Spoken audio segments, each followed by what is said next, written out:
Welcome to The Richest Man in Tombstone, a familiar parable reimagined in Tombstone, Arizona, set in the 1870s in the style of the famous Western writer Louis L'Amour.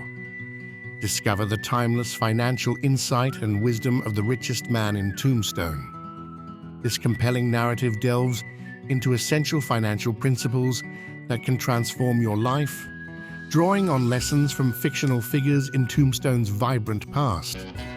Learn how to build wealth, manage money wisely, and secure your financial future. Don't miss out on these invaluable insights to start your journey towards financial independence. Please take a moment to like this video. Give us your comments on what you think we are doing well and what you think we can do better. If there is a classic book you would like to hear reimagined in the style of another author, please leave that in the comments too. And now here is The Richest Man in Tombstone for your listening pleasure.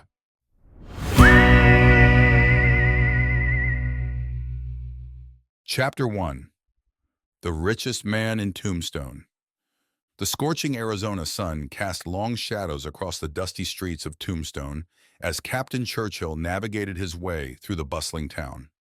His polished boots rhythmically struck the wooden boardwalk, a testament to his military bearing and the wealth he had amassed. Townsfolk tipped their hats and smiled at the renowned man, whose generosity was as legendary as his success in the silver mines. Yet not all were content to bask in Churchill's reflected glory.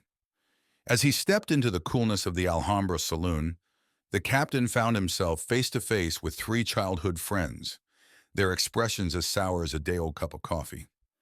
"Well, if it ain't the great Captain Churchill," drawled Tom Hackney, his once robust frame now lean from hard labor. "Funny how some folks get all the luck while others are left to scrabble in the dirt." Churchill sighed, taking in the men's worn clothes and tired eyes. He remembered their youthful days, playing marbles and reciting Shakespeare under the tutelage of old Mrs. Abernathy. But where Churchill had thrived, his friends now floundered. "Boys," he said, his baritone voice cutting through the saloon's chatter and the tinny notes of a honky-tonk piano, "luck ain't got nothing to do with it. If you're struggling, it's because you haven't learned the rules of making money or you're not following them." He spoke of the folly of relying on fate, how sudden wealth often led to ruin through reckless spending or miserly hoarding. The captain leaned against the polished mahogany bar, his eyes distant as he recounted his own humble beginnings. "I knew if I wanted a taste of the good life, I'd have to work for it," he said, absently running a hand over the mother-of-pearl buttons on his vest. "So I studied hard, took a job scribing records, and saved every penny I could." Churchill's friends listened, their skepticism slowly giving way to grudging respect.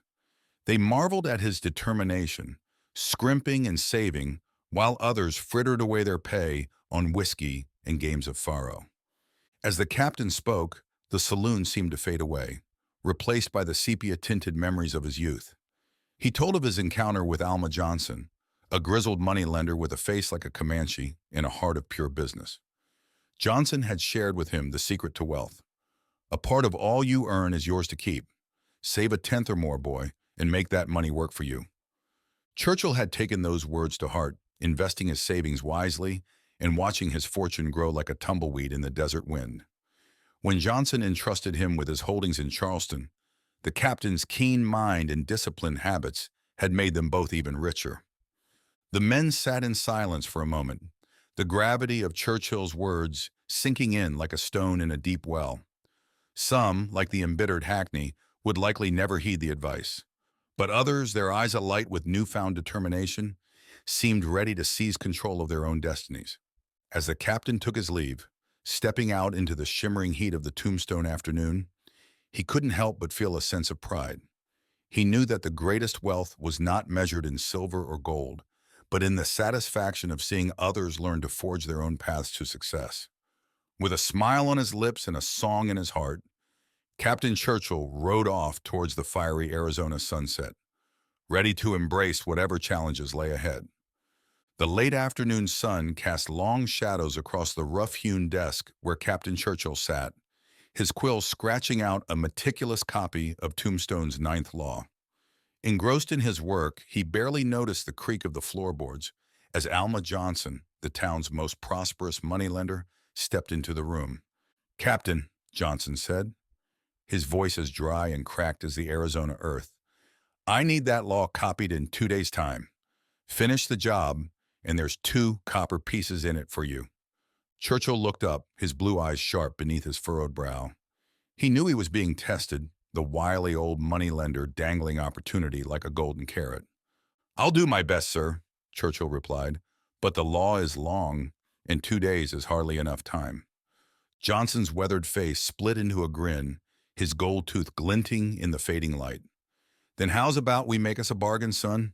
You work through the night, finish them tablets, and I'll tell you the secret to joining the ranks of Tombstone's wealthy elite." Churchill felt a flutter of excitement in his chest, like a young sparrow taking wing. He knew he was on the precipice of something momentous, a chance to change his stars and leave his humble origins behind. "We have an accord, Mr. Johnson," he said, shaking the older man's hand, feeling the calluses of countless deals and hard-won dollars. As Johnson left, Churchill rolled up his sleeves and set to work, his fingers flying across the clay tablets. The hours melted away like candle wax, the wick's acrid scent mingling with the ever-present dust of the town. Though his back ached and his eyes strained in the flickering light, Churchill pressed on, fueled by the promise of Johnson's wisdom. When the first rays of dawn spilled through the window, painting the room in shades of pink and gold, the tablets sat finished on the desk. Churchill, exhausted but triumphant, straightened his waistcoat just as Johnson stepped on through the door. "Well, I'll be damned," Johnson said, running a critical eye over the tablets. "You did it, son. And now, as promised, I'll tell you the secret that turned me from a humble shepherd into the richest man in Tombstone." Johnson leaned in close, his voice barely above a whisper. "The key to wealth, my boy, is to keep a part of all you earn, a tenth at least, though more if you can spare it. Pay yourself first, before the tailors and the bootmakers come calling." Churchill listened intently, committing each word to memory as if it were sacred scripture. He peppered Johnson with questions, eager to unravel the mysteries of wealth and success. "But what of the temptations, sir?" he asked. "The fine clothes and exotic treasures the merchants peddle from faraway lands?" Johnson chuckled, his laughter as rare and precious as the nuggets of wisdom he dispensed. "Resist, son. Plant your savings like a seed, nurture it with patience and discipline, and watch as it grows into a mighty oak, shading you with its bounty." With that, Johnson tipped his hat and strode out into the bustling streets of Tombstone, leaving Churchill alone with his thoughts and a newfound sense of purpose. In the days and months that followed, Churchill heeded Johnson's advice, squirreling away a portion of his earnings with the diligence of a monk at prayer. Though temptation sang its siren song, he remained steadfast, his eyes fixed on the horizon of his dreams. When Johnson returned a year later, Churchill was ready, his savings a tidy sum that spoke of hard work and sacrifice. "I've done as you instructed, sir," Churchill said, his voice brimming with pride, "and I've entrusted my savings to Jesse Winters, the brickmaker, to invest in Phoenician jewels from across the sea." Johnson's face darkened like a thundercloud, his brows knitting together in consternation. "Winters, you say? The man who couldn't tell a ruby from a radish? Son, you've been played for a fool." Churchill's heart sank, his dreams of wealth crumbling like a sandcastle before the rising tide. But Johnson's words, harsh as they were, held a glimmer of hope. "Let this be a lesson, my boy," Johnson said, his hand heavy on Churchill's shoulder. "Seek advice from those who have walked the path before you. Go to the jeweler for counsel on gems, the shepherd for the ways of sheep, and most importantly, trust in yourself and the wisdom you've earned." As Johnson left, Churchill felt a renewed sense of determination taking root in his heart. He would start again, rebuild his savings, and seek the guidance of those who had already navigated the treacherous waters of wealth and success. And so, with Johnson's words etched into his mind like a cattle brand, Captain Churchill set forth once more on the path to prosperity, ready to claim his rightful place among the luminaries of Tombstone's golden age. Johnson's eyes crinkled with amusement as he listened to Churchill recount his latest ventures. So you've been enjoying the fruits of your labor, eh? Feast and finery, the spoils of your success? Churchill felt a flush creep up his neck, suddenly self-conscious under the moneylender's knowing gaze. I thought I had earned a bit of indulgence, sir. A reward for my diligence. Johnson shook his head, his laughter as dry and rasping as a desert wind. Oh, you've earned it, my boy. But at what cost? You're eating the children of your savings, the very offspring that should be working to multiply your wealth. The younger man's brow furrowed, confusion etched upon his handsome features. I'm afraid I don't quite follow, Mr. Johnson. It's simple, son, Johnson said, leaning forward, his eyes glinting with hard-won wisdom. Every copper you save is a soldier in your army, a tireless worker toiling to bring you more. And each coin they earn begets another and another, until your wealth grows beyond your wildest dreams. Churchill nodded slowly, understanding dawning like the sun over the Dragoon Mountains.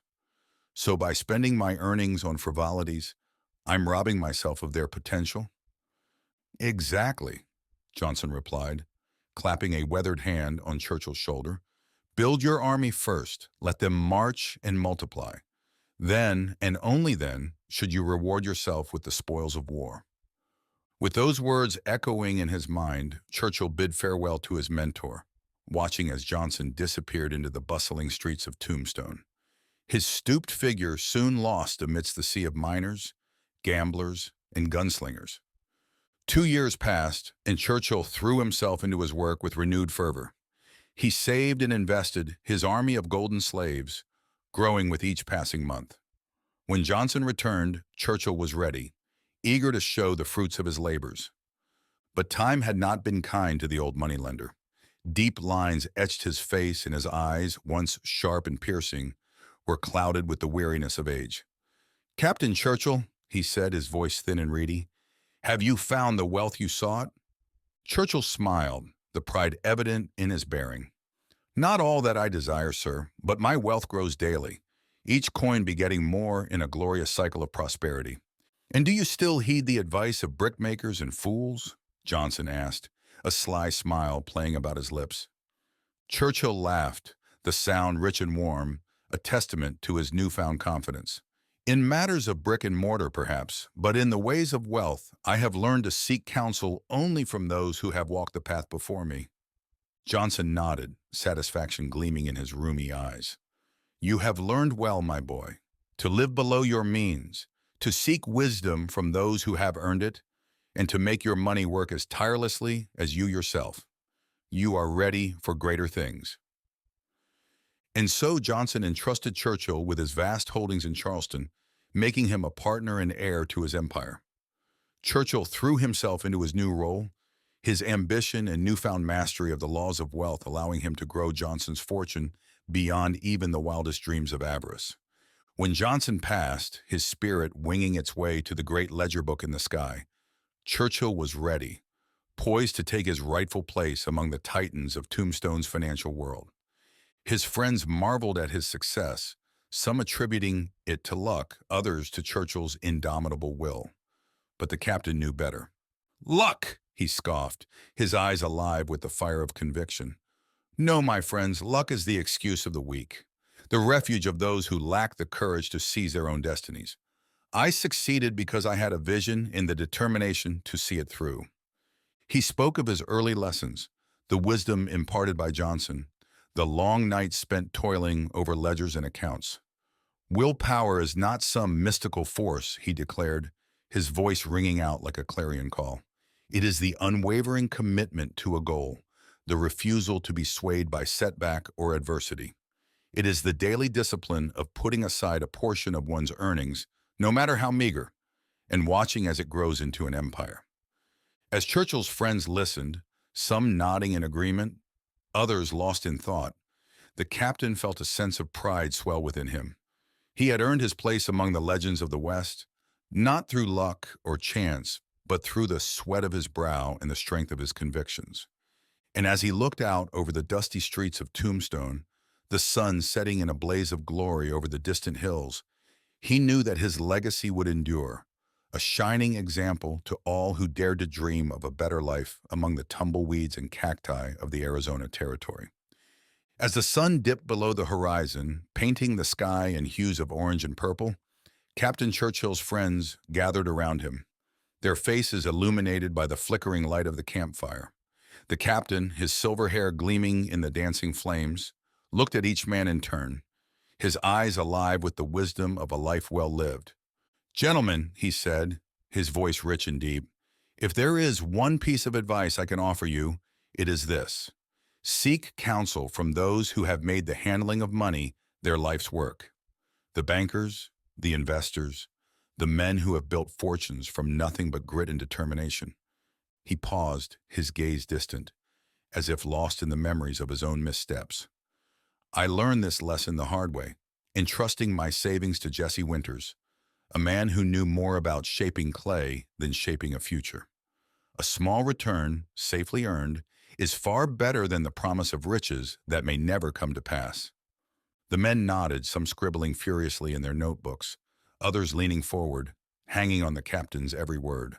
"But," Churchill continued, his voice softening, "do not let the pursuit of wealth consume you. Enjoy the life you have been given. Spend time with your loved ones. Revel in the beauty of a desert sunset. Lose yourself in the pages of a good book. If 1/10 of your earnings is all you can comfortably save, then be content with that. Live within your means, but do not be afraid to enjoy the fruits of your labor." As the fire burned low and the men began to drift away, some to their homes, others to the saloons and gaming halls that lined Tombstone's streets, Churchill watched them go, a small smile playing about his lips. Some he knew would leave unchanged, their minds too small or their hearts too jaded to take his words to heart. Others would mock him, believing that a man of his wealth should share his fortune with those less fortunate. But a few, a precious few, had the spark of understanding in their eyes. They had seen how Churchill himself had climbed from the depths of poverty, guided by the wisdom of Alma Johnson and the strength of his own convictions. They knew that the path to success was not an easy one, but that it was open to all who had the courage to walk it. In the years that followed, these men would return to Churchill time and again, seeking his counsel and his guidance. The captain, his heart swelling with pride at their progress, would share with them the secrets of his success, helping them to invest their savings wisely and build fortunes of their own.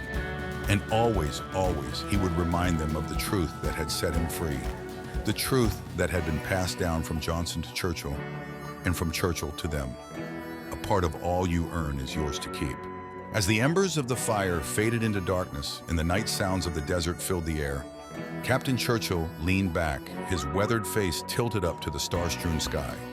He had found his purpose, his calling, in the sharing of his wisdom with others.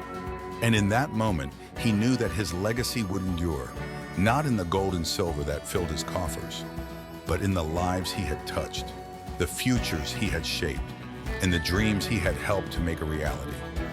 For in the end, he knew wealth was not measured in dollars and cents, but in the richness of a life well lived, a life filled with purpose, with passion, and with the unshakable belief that every man, no matter his station or his circumstances, had the power to create his own destiny. And as he closed his eyes, the soft desert breeze carrying the scent of sage and mesquite, Captain Churchill smiled, knowing that he had played his part in the great tapestry of life, and that his thread would forever be woven into the fabric of Tombstone's history.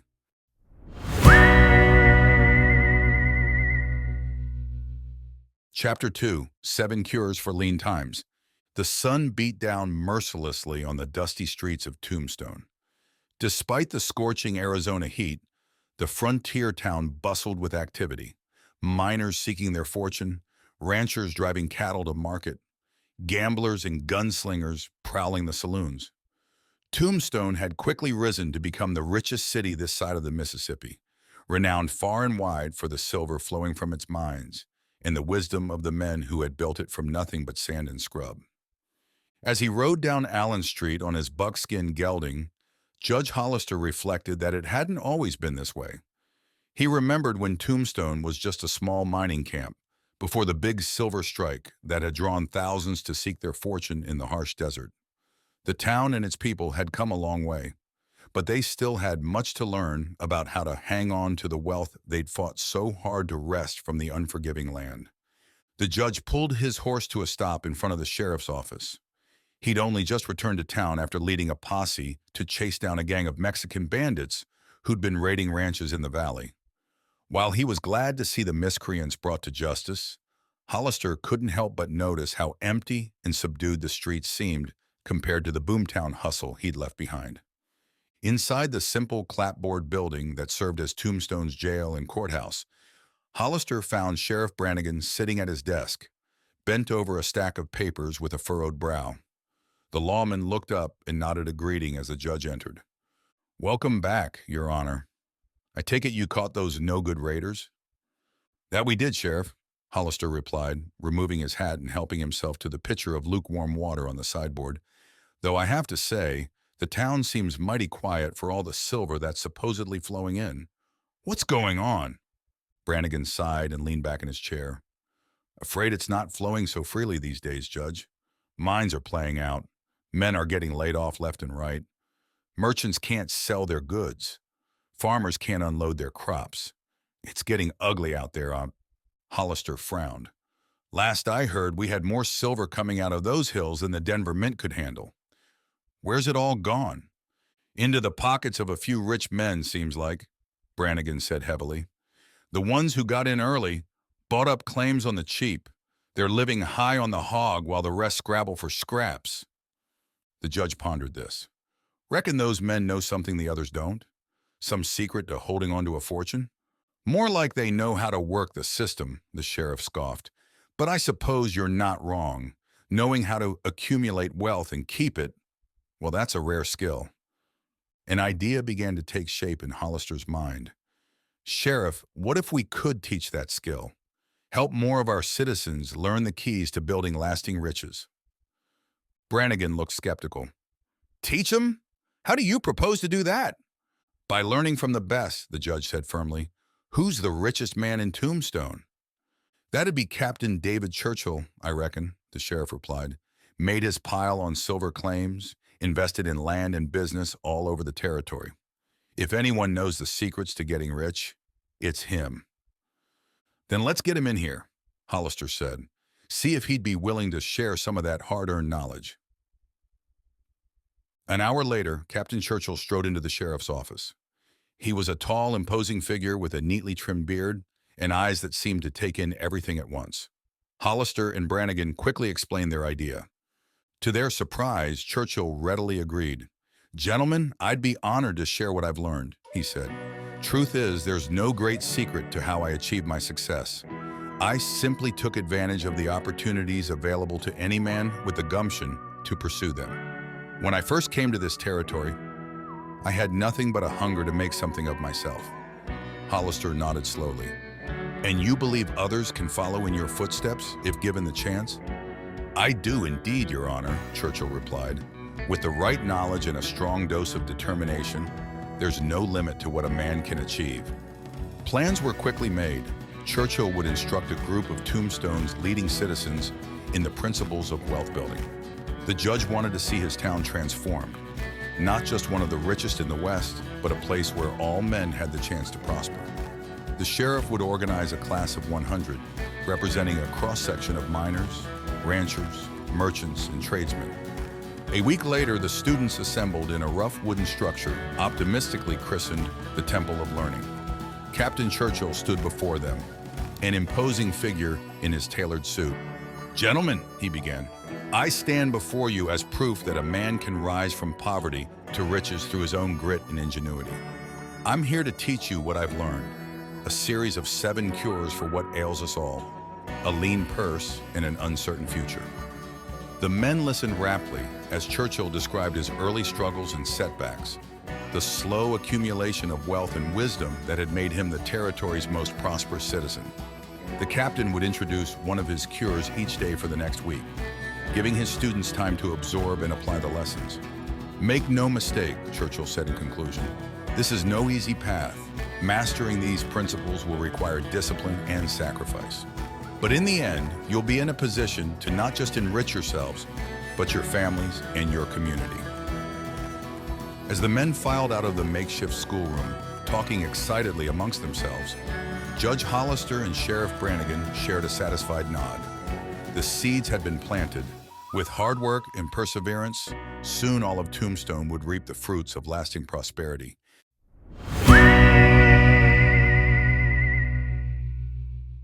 The first cure, the Temple of Learning, was abuzz with anticipation as Captain Churchill surveyed the 100 men gathered before him. Miners and merchants, cowboys and carpenters, they represented the beating heart of Tombstone, hardworking folks who had come to this rugged corner of Arizona chasing the promise of silver and opportunity. Churchill's keen eyes settled on a thoughtful-looking man in the second row. "You there?" he said, pointing. "What's your trade?" The man stood up, his ink-stained fingers betraying his profession. "I'm a scribe, sir. I carve records on stone and keep ledgers for the assayer's office." A smile tugged at the corner of Churchill's mouth. "Is that so? You know, I earned my first few coppers scratching out letters for miners who couldn't read or write. Reckon that's something we have in common." Laughter rippled through the room as the scribe sat back down, looking pleased. Churchill then turned to a burly man near the front. "And you, sir? Unless I miss my guess, you're the butcher from the shop over on Fremont Street." The butcher nodded, surprised at being singled out. "That I am, Captain. Been keeping Tombstone in steaks and chops since '77. "A noble profession," Churchill said, "and one that's earned you a tidy sum, I'll wager. But I put it to you, is your opportunity for wealth any less than mine or the scribe's here?" The butcher shook his head slowly. "No, sir. I reckon it's not." Churchill swept his gaze over the assembled men. "That's right. Whether you swing a pick, drive a herd, or wield a pen, your trade is a stream of gold flowing into your purse. How much it amounts to is up to you." He paused, letting that sink in. "Now, I'm not saying to abandon what you know. A man who's found a reliable vein of silver would be a fool to go chasing after wild speculations. The wise build their fortunes from established sources of wealth, as you all aim to do." Churchill's eyes then fell on a wiry little man near the back. "You there, with the basket full of eggs? You're from McMaster's farm, yes?" The man nodded, his weathered face crinkling into a grin. "Yes, sir, Captain. I bring the eggs to market every morning." "Tell me," Churchill said, "if you put 10 fresh eggs in your basket each day, but took out only 9 to sell, what would eventually happen?" The egg merchant barely hesitated. "Why, the basket would overflow, of course." "Just so," Churchill agreed. "And what's true of eggs, my friends, is equally true of coins. That brings me to the first remedy for a lean purse. But first, anyone here suffering from that particular affliction?" The room erupted into laughter and good-natured jeers as men patted their pockets in mock despair. Churchill let it go on for a moment before holding up a hand for quiet. "Here's the cure, plain and simple. For every 10 coins you put in your purse, take out only 9 for your spending." He raised an eyebrow at the quizzical looks this prompted. "I told you it was simple, but that doesn't make it any less true. When I first started following this rule, I thought my purse would stay forever flat. But lo and behold, by the end of the year, that 10th coin I saved each day had grown into a tidy sum indeed." Churchill began to pace the front of the room, his voice rising with conviction. "What's more, I found that managing to get by on 9/10 of my earnings became easier as time went on. It's like a divine law. The act of keeping a portion aside and not immediately spending it seems to attract even more gold to a man's purse." He fixed the group with a piercing stare. "But an empty purse, that repels wealth like a rattler repels a rabbit. You might as well hang a sign saying, 'No coin need enter here.'" The men were silent now, absorbing the lesson. Churchill pressed on. "So I put the question to you. Would you rather spend your coins as fast as they come in, getting a few brief moments of satisfaction? Or would you choose to safeguard a portion, letting it grow into a storehouse of substantial belongings and investments?" Murmurs of assent rumbled through the crowd. They were beginning to see the wisdom in the captain's words. "Remember this, my friends," Churchill said, holding up a finger for emphasis.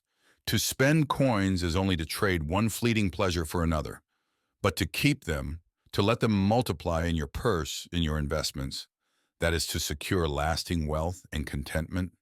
He smiled at the rows of thoughtful faces. And so we come to the first of our cures. For each 10 coins I put in, to spend but 9. Ponder this principle, debate it amongst yourselves. And when we meet again, I look forward to hearing what truths you've drawn from its application. As the men began to disperse, talking animatedly, Judge Hollister turned to Sheriff Brannigan with a satisfied nod. The lesson had been planted. Now to see what fruit it would bear in the lives and fortunes of Tombstone's citizens.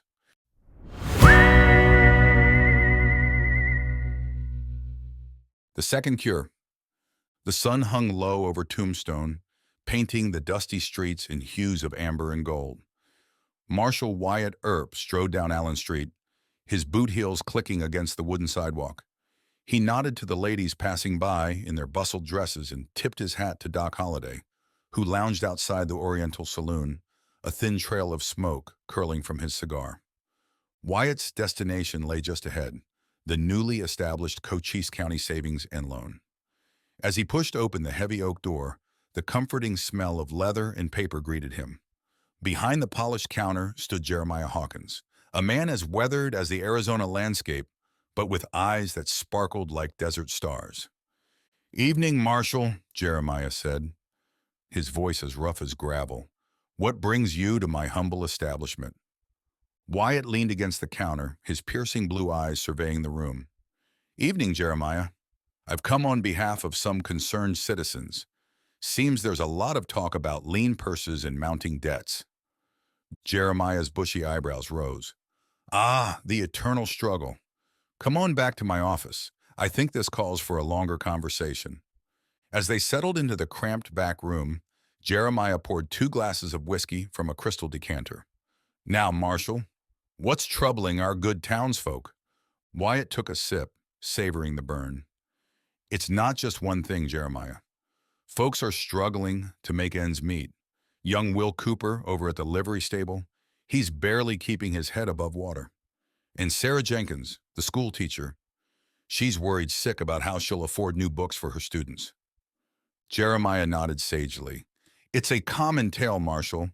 People come to me day after day, wondering how they can save even a sliver of their earnings when expenses are higher than a mesa." "That's just it," Wyatt agreed. "Everyone's got a lean purse, no matter if they're earning 2 bits a day or $2. The banker leaned back in his creaking chair, stroking his salt and pepper beard. "You know, Marshal, there's a truth about necessary expenses that folks often overlook. They have a way of growing to match our incomes, like a cactus reaching for water." Wyatt's brow furrowed. "How do you mean?" "Well, take young Will Cooper. When he first started at the livery, he was happy with a small room above the stables. Now that he's earning more, he's renting that fancy house on Fremont Street. And Sarah Jenkins, bless her heart, she's always buying new frocks from back east." "Are you saying they shouldn't improve their lot?" Wyatt asked, a hint of challenge in his voice. Jeremiah held up a calloused hand. "Not at all, Marshal, but there's a difference between necessary expenses and desires. Folks need to learn to distinguish between the two." As if on cue, a commotion erupted outside. Wyatt rose, hand instinctively moving to his holster. Through the window, they saw a crowd gathering around a street vendor's cart. "What in tarnation?" Jeremiah muttered. They stepped outside to investigate. The vendor, a wiry man with a handlebar mustache, was demonstrating a newfangled device, a music box that played the battle cry of freedom with startling clarity. "Step right up, ladies and gentlemen," the vendor called.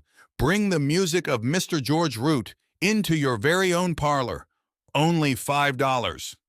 Wyatt watched as several townsfolk, including Will Cooper and Sarah Jenkins, eagerly handed over their hard-earned cash. Jeremiah shook his head. "You see, Marshal, desires have a way of multiplying like weeds if we don't keep them in check." They returned to the office where Jeremiah pulled out a sheet of paper. "Now, let me show you something, Marshal. It's a technique I've been teaching folks to help manage their money." He began to write, his pen scratching against the paper. "First, we list out all our desired expenditures. rent, food, clothing, and so on. Then we select the necessary expenses and those we can afford within 9/10 of our income. Wyatt leaned in, intrigued. And the other tenth? Jeremiah's eyes twinkled. That, my friend, is the key to fattening the purse. We set it aside for savings, no matter what. As Jeremiah continued to explain his budgeting method, the door burst open. Will Cooper stood there, his face flushed with anger. "Mr. Hawkins, I won't stand for this," he exclaimed. "I heard you've been telling folks to pinch pennies and give up life's pleasures." "Well, I won't do it." Wyatt rose, ready to intervene, but Jeremiah held up a hand. "Now, Will, calm down and listen. This budget isn't about giving up pleasures. It's about making sure you can afford the ones that truly matter to you." Will's anger deflated slightly, replaced by confusion. "What do you mean?" Jeremiah gestured for Will to sit. "Think of it like this, son. You're a fine horseman, always talking about breeding your own line of horses someday. But how will you ever afford that dream if you're spending every cent on fancy houses and music boxes?" Will slumped in his chair, the fight gone out of him. I never thought of it that way." Wyatt, seeing an opportunity, chimed in. "Will, remember when we were tracking those cattle rustlers last month? We didn't just charge in blindly. We made a plan, figured out where they were likely to go." "That's right," Will nodded. "Well, this budget is like that plan," Wyatt continued. "It helps you track where your money's going and make sure it's getting you where you want to be." Jeremiah beamed at the marshal. "Exactly right. A budget is like a light in a dark cave, revealing the spending leaks you might not have noticed before." As understanding dawned on Will's face, Sarah Jenkins appeared in the doorway, looking sheepish. "I couldn't help but overhear," she said. "Mr. Hawkins, do you really think this budgeting could help me afford those new school books?" Jeremiah's face softened. "Come in, Miss Jenkins. Let's take a look at your expenses and see what we can do." For the next hour, the small office buzzed with activity as Jeremiah walked Will and Sarah through the process of creating their budgets. Wyatt watched, amazed at the transformation. The fear and frustration on their faces gave way to hope and determination. As the sun dipped below the horizon, casting long shadows across Tombstone, Wyatt bid farewell to Jeremiah and stepped out onto the street. The sound of a distant piano drifted from the Birdcage Theater, playing a melancholy tune that seemed to capture the spirit of the evening. Wyatt's thoughts turned to the lessons he'd learned. He realized that managing money wasn't so different from maintaining law and order. Both required vigilance, planning, and the wisdom to distinguish between what was necessary and what was merely desired. As he walked home, he passed the newspaper office where the latest headlines spoke of silver strikes and railroad expansions. Tombstone was growing, changing, and with it, the challenges its citizens faced. But Wyatt felt a new sense of optimism. Armed with Jeremiah's teachings, the people of Tombstone had a fighting chance at not just surviving, but thriving in this harsh yet promising land. He paused at the corner of Allen and Fifth, looking back at the bank. In the fading light, it stood as a beacon of hope, a place where dreams could be nurtured and lean purses could, with care and discipline, grow fat. Wyatt smiled to himself. Tomorrow, he decided, he'd sit down and take a good hard look at his own expenses. After all, even a lawman wasn't immune to the allure of unnecessary desires. And who knew? Maybe with a little budgeting, he could finally afford that silver-handled Colt he'd been eyeing. With a spring in his step, Wyatt headed home, the lessons of the day echoing in his mind. In a town like Tombstone, where fortunes could change as quickly as a desert storm, knowing how to manage one's money was as valuable a skill as any. And thanks to Jeremiah Hawkins, it was a skill that was spreading, one budget at a time.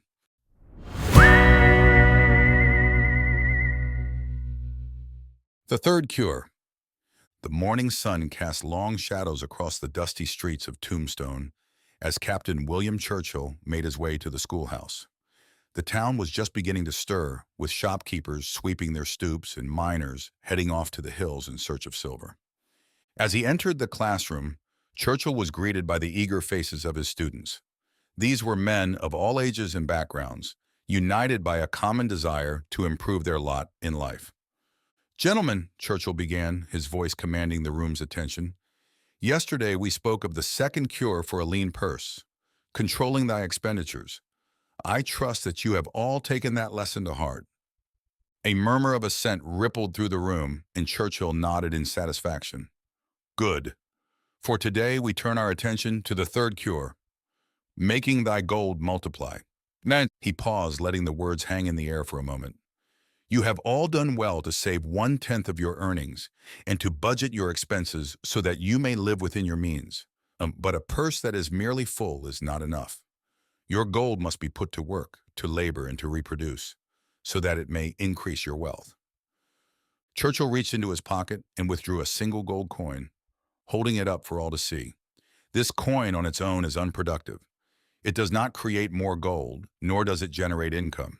It is only when we put it to use, when we invest it wisely, that it begins to grow.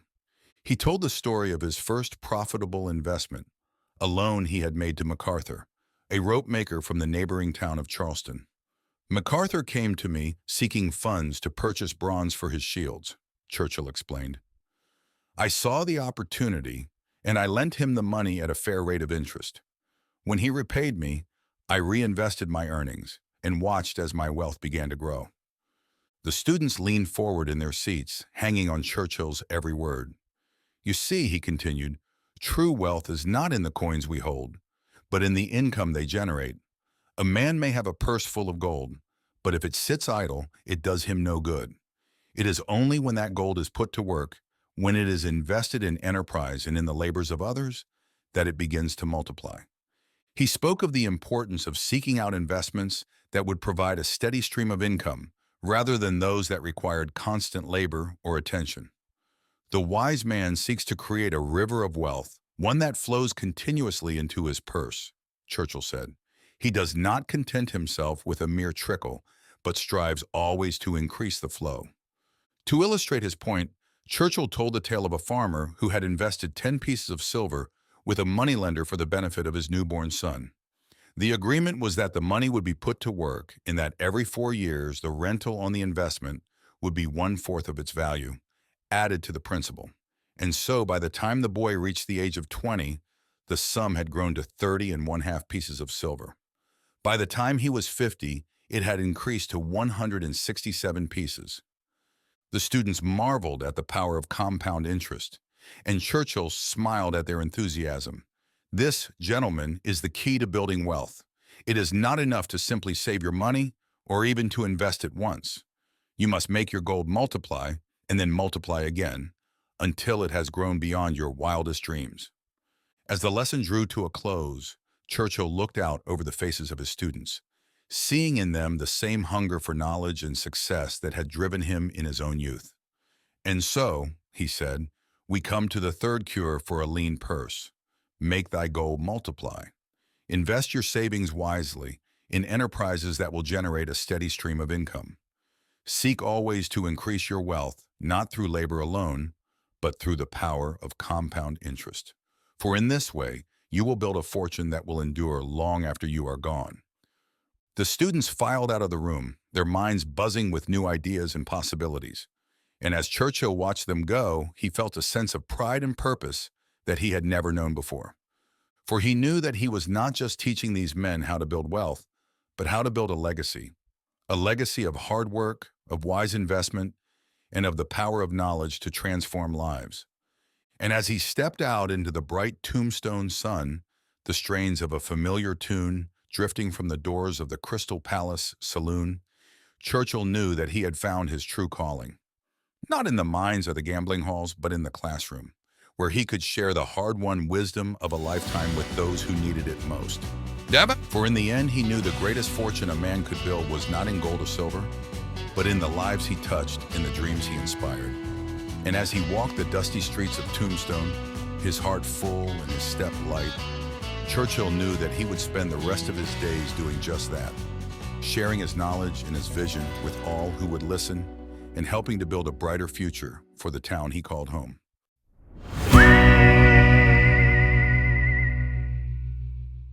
The fourth cure. The sun was high in the sky as Captain William Churchill strode into the schoolhouse, his spurs jingling with each step. The students, already seated and eager to learn, straightened in their chairs as he took his place at the front of the room. "Gentlemen," Churchill began, his voice deep and resonant, "today we will discuss the fourth cure for a lean purse, guarding thy treasures from loss." He paused, letting the words sink in.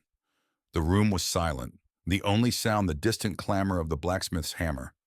"You have all worked hard to save your gold, to budget your expenses, and to make your money multiply. But what good is a fortune if it can be lost in a moment of foolishness or misfortune?"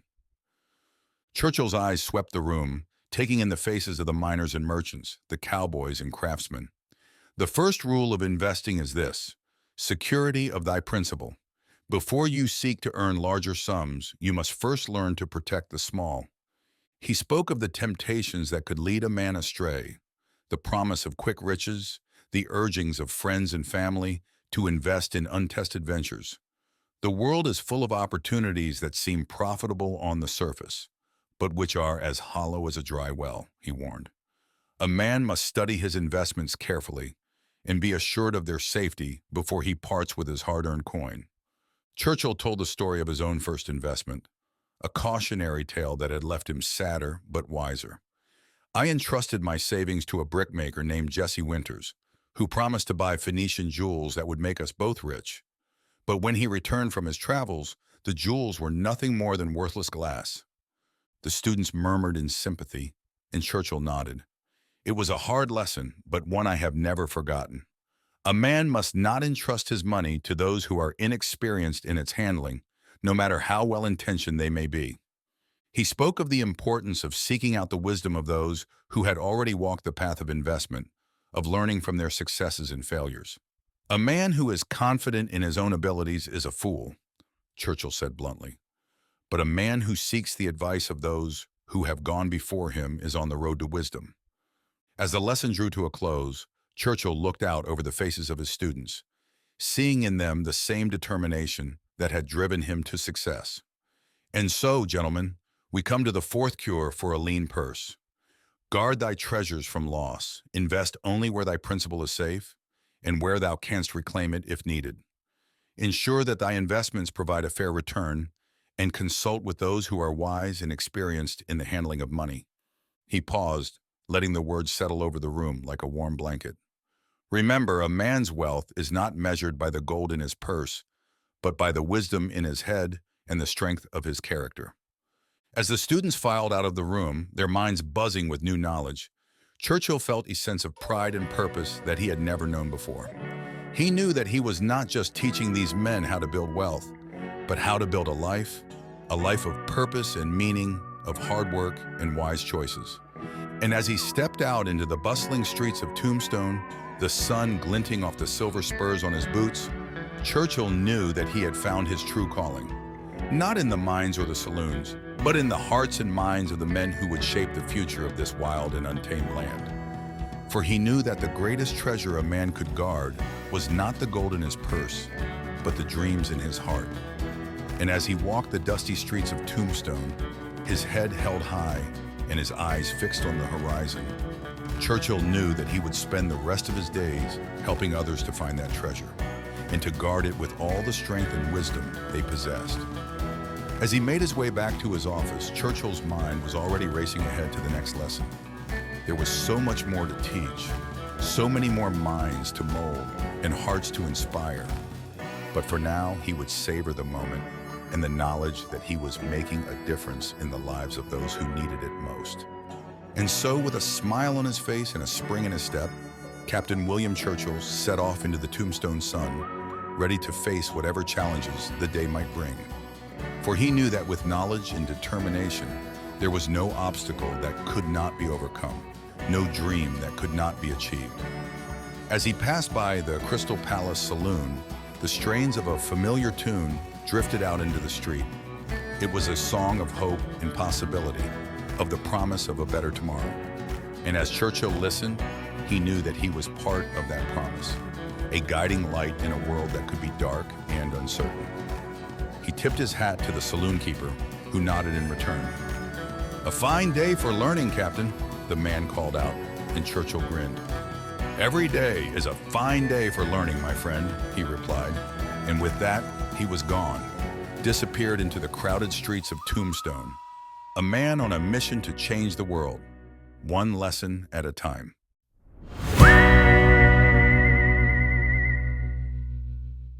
The fifth cure. The morning sun cast long shadows across the dusty streets of Tombstone as Captain William Churchill made his way to the schoolhouse. The town was just beginning to stir, with shopkeepers sweeping their stoops and miners heading off to the hills in search of silver. As he entered the classroom, Churchill was greeted by the eager faces of his students. These were men of all ages and backgrounds, united by a common desire to improve their lot in life. "Gentlemen," Churchill began, his voice rich and commanding, "today we will discuss the fifth cure for a lean purse, making thy dwelling a profitable investment." He paused, letting the words sink in.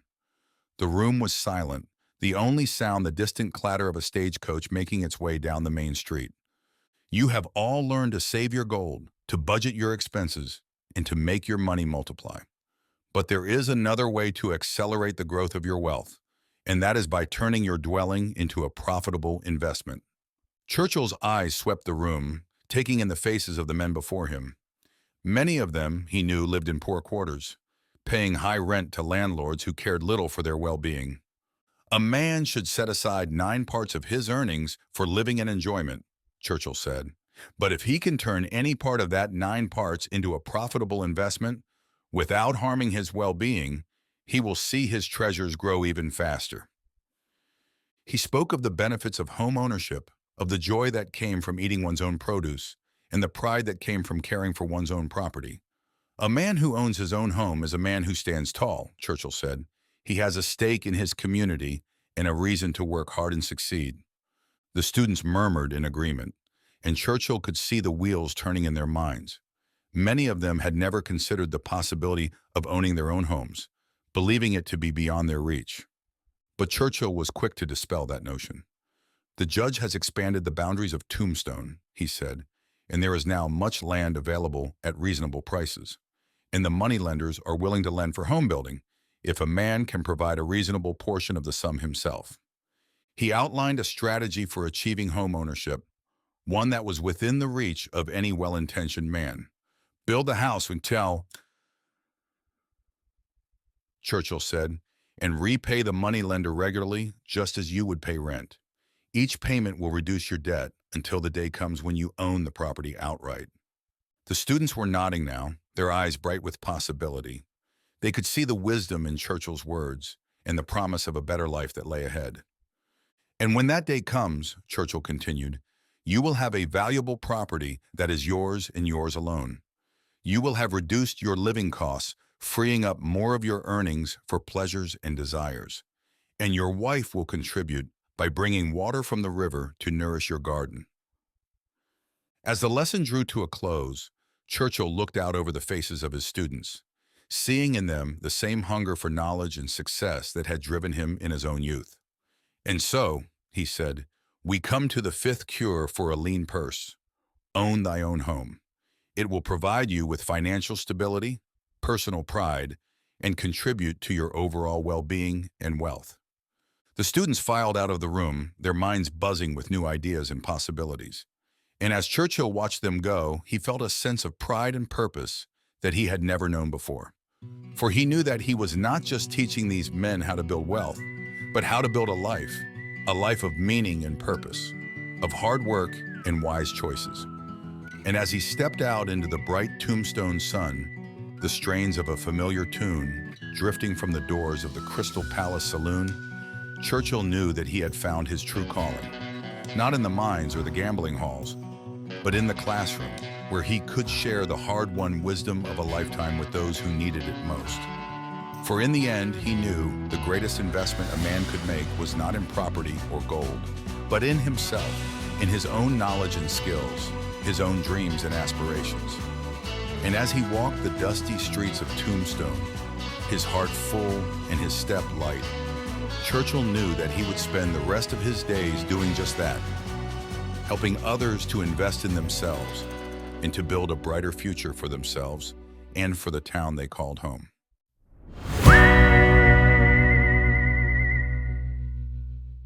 The sixth cure. No. The sun was just beginning to peek over the jagged hills surrounding Tombstone as Captain William Churchill made his way to the schoolhouse. The streets were still quiet, the only sound the creaking of his leather boots on the wooden boardwalk.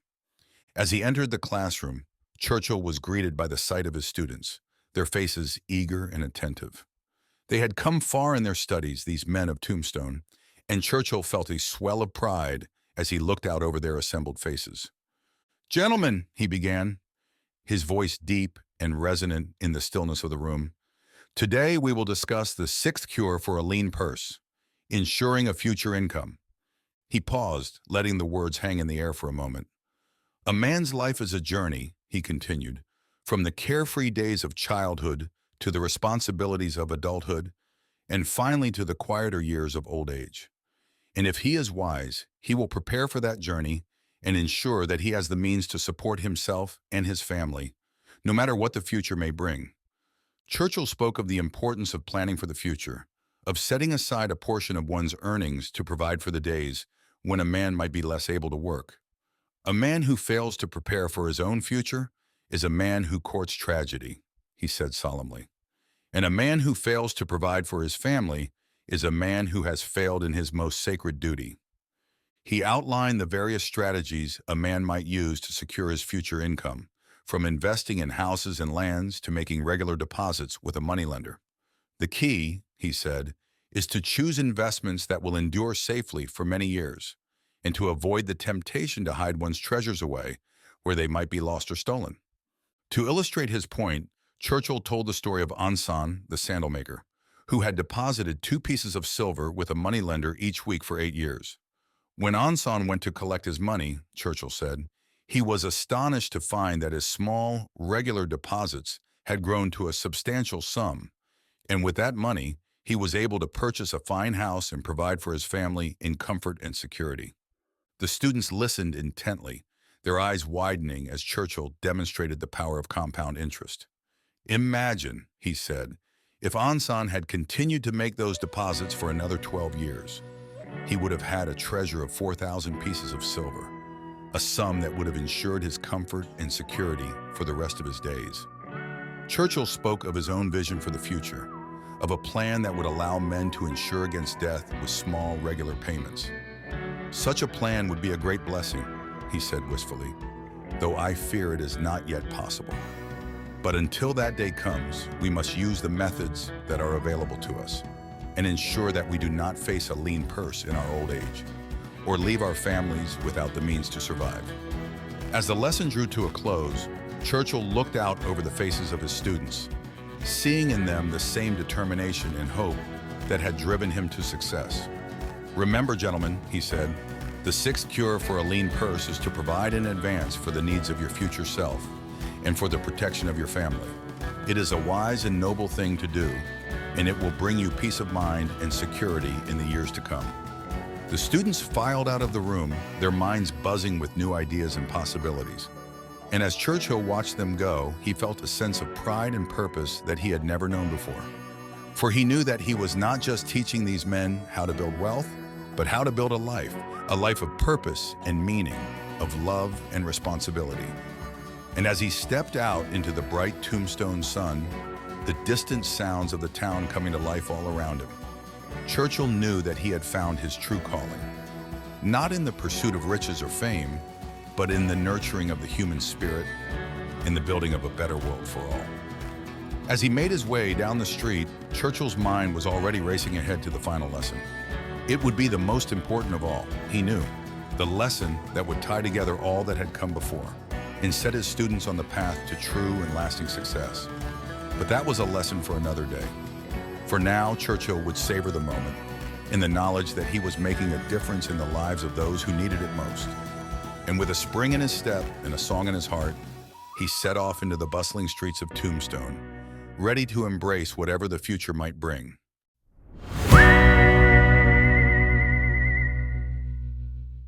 The seventh cure. The sun rose over Tombstone, Arizona, painting the sky in hues of gold and crimson. As the first rays of light touched the wooden buildings lining Allen Street, Captain Churchill stood before his eager students. The air was crisp, carrying the scent of sage and dust, mingling with the aroma of fresh-baked bread from the nearby bakery. Churchill, a man weathered by years of hard work and wisdom, gazed at the faces before him. Each pair of eyes held a glimmer of hope, a desire to learn the secrets that would fill their empty purses. The captain's voice, strong and steady, cut through the morning air. Today, my friends, we discuss the seventh and final cure for a lean purse. It is perhaps the most important of all. Increase thy ability to earn. Among the crowd stood Jake Holbrook, a young man with calloused hands and determination etched on his face. He'd come to Tombstone with dreams of striking it rich in the silver mines, but found himself struggling to make ends meet. Jake listened intently, his mind racing with the possibilities Churchill's words promised. The remedy for a lean purse is to fill it with gold, Churchill continued, and the means of filling it rest with yourselves. It is your mind, your skills, and your ability to improve that will determine your success. As Churchill spoke, the town began to stir.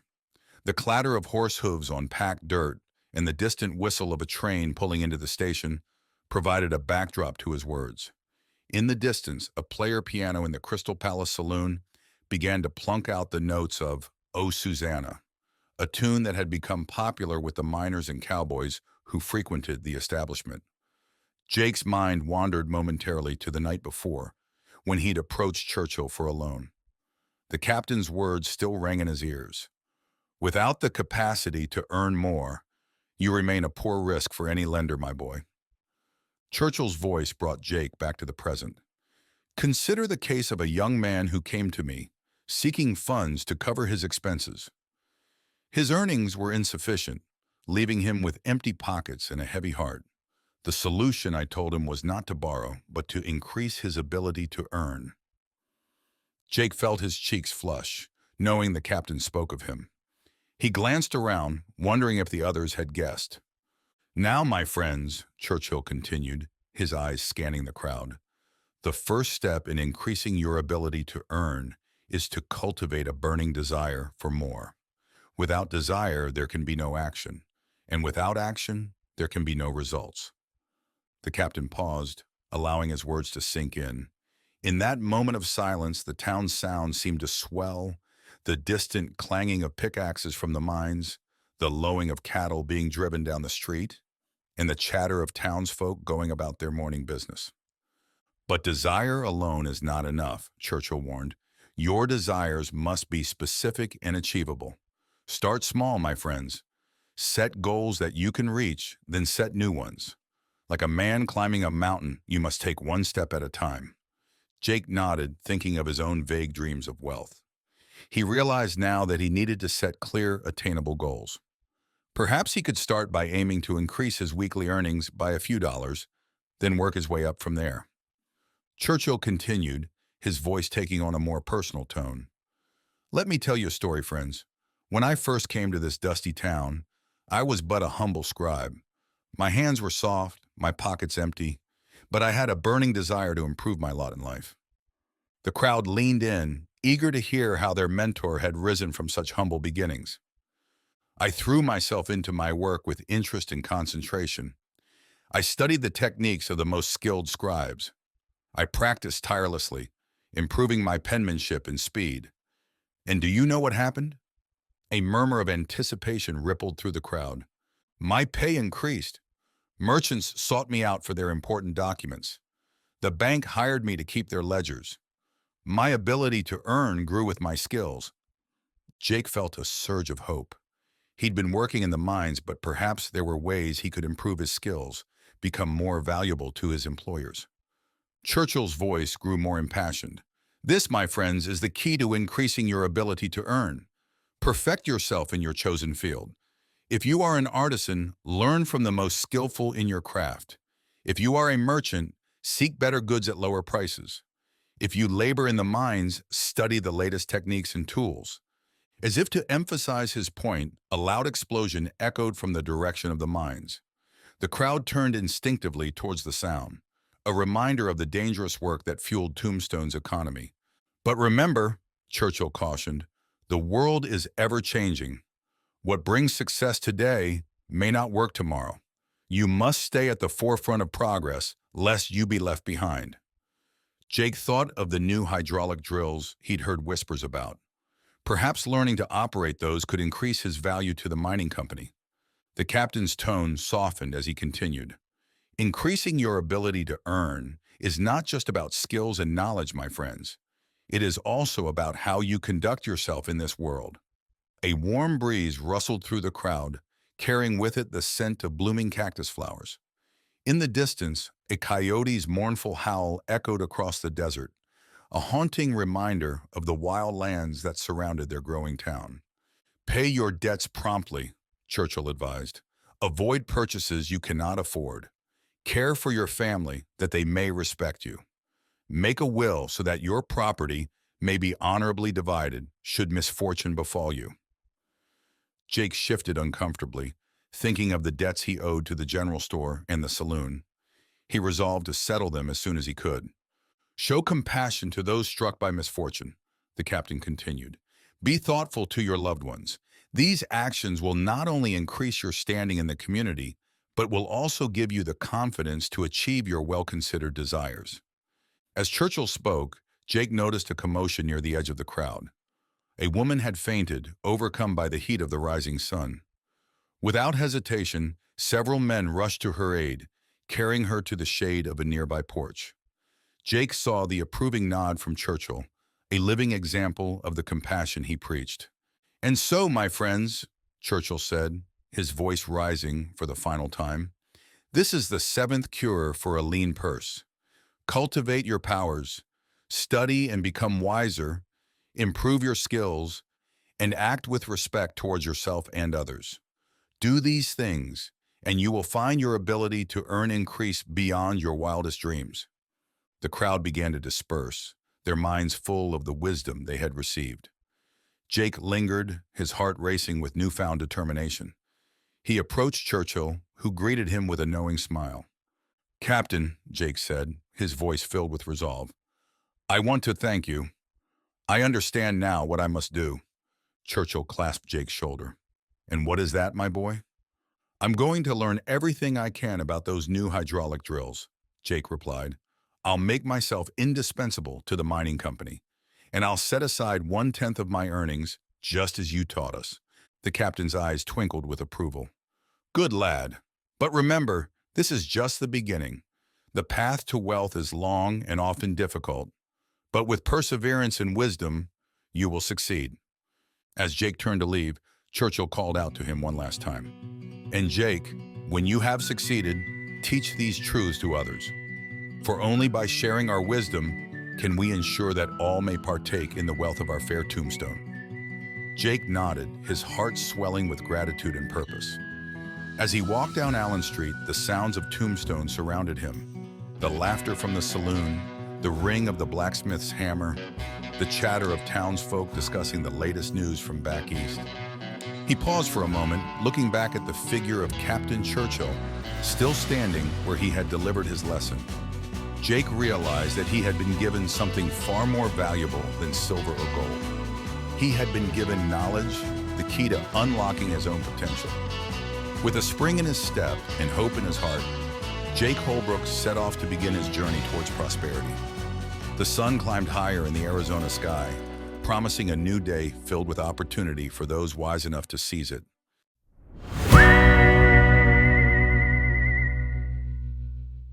Chapter 3. Lady Luck. The sun was sinking low over the rugged hills surrounding Tombstone, painting the sky in hues of amber and crimson. The dusty streets of the bustling frontier town were alive with the chatter of miners, cowboys, and merchants heading home after a long day's work.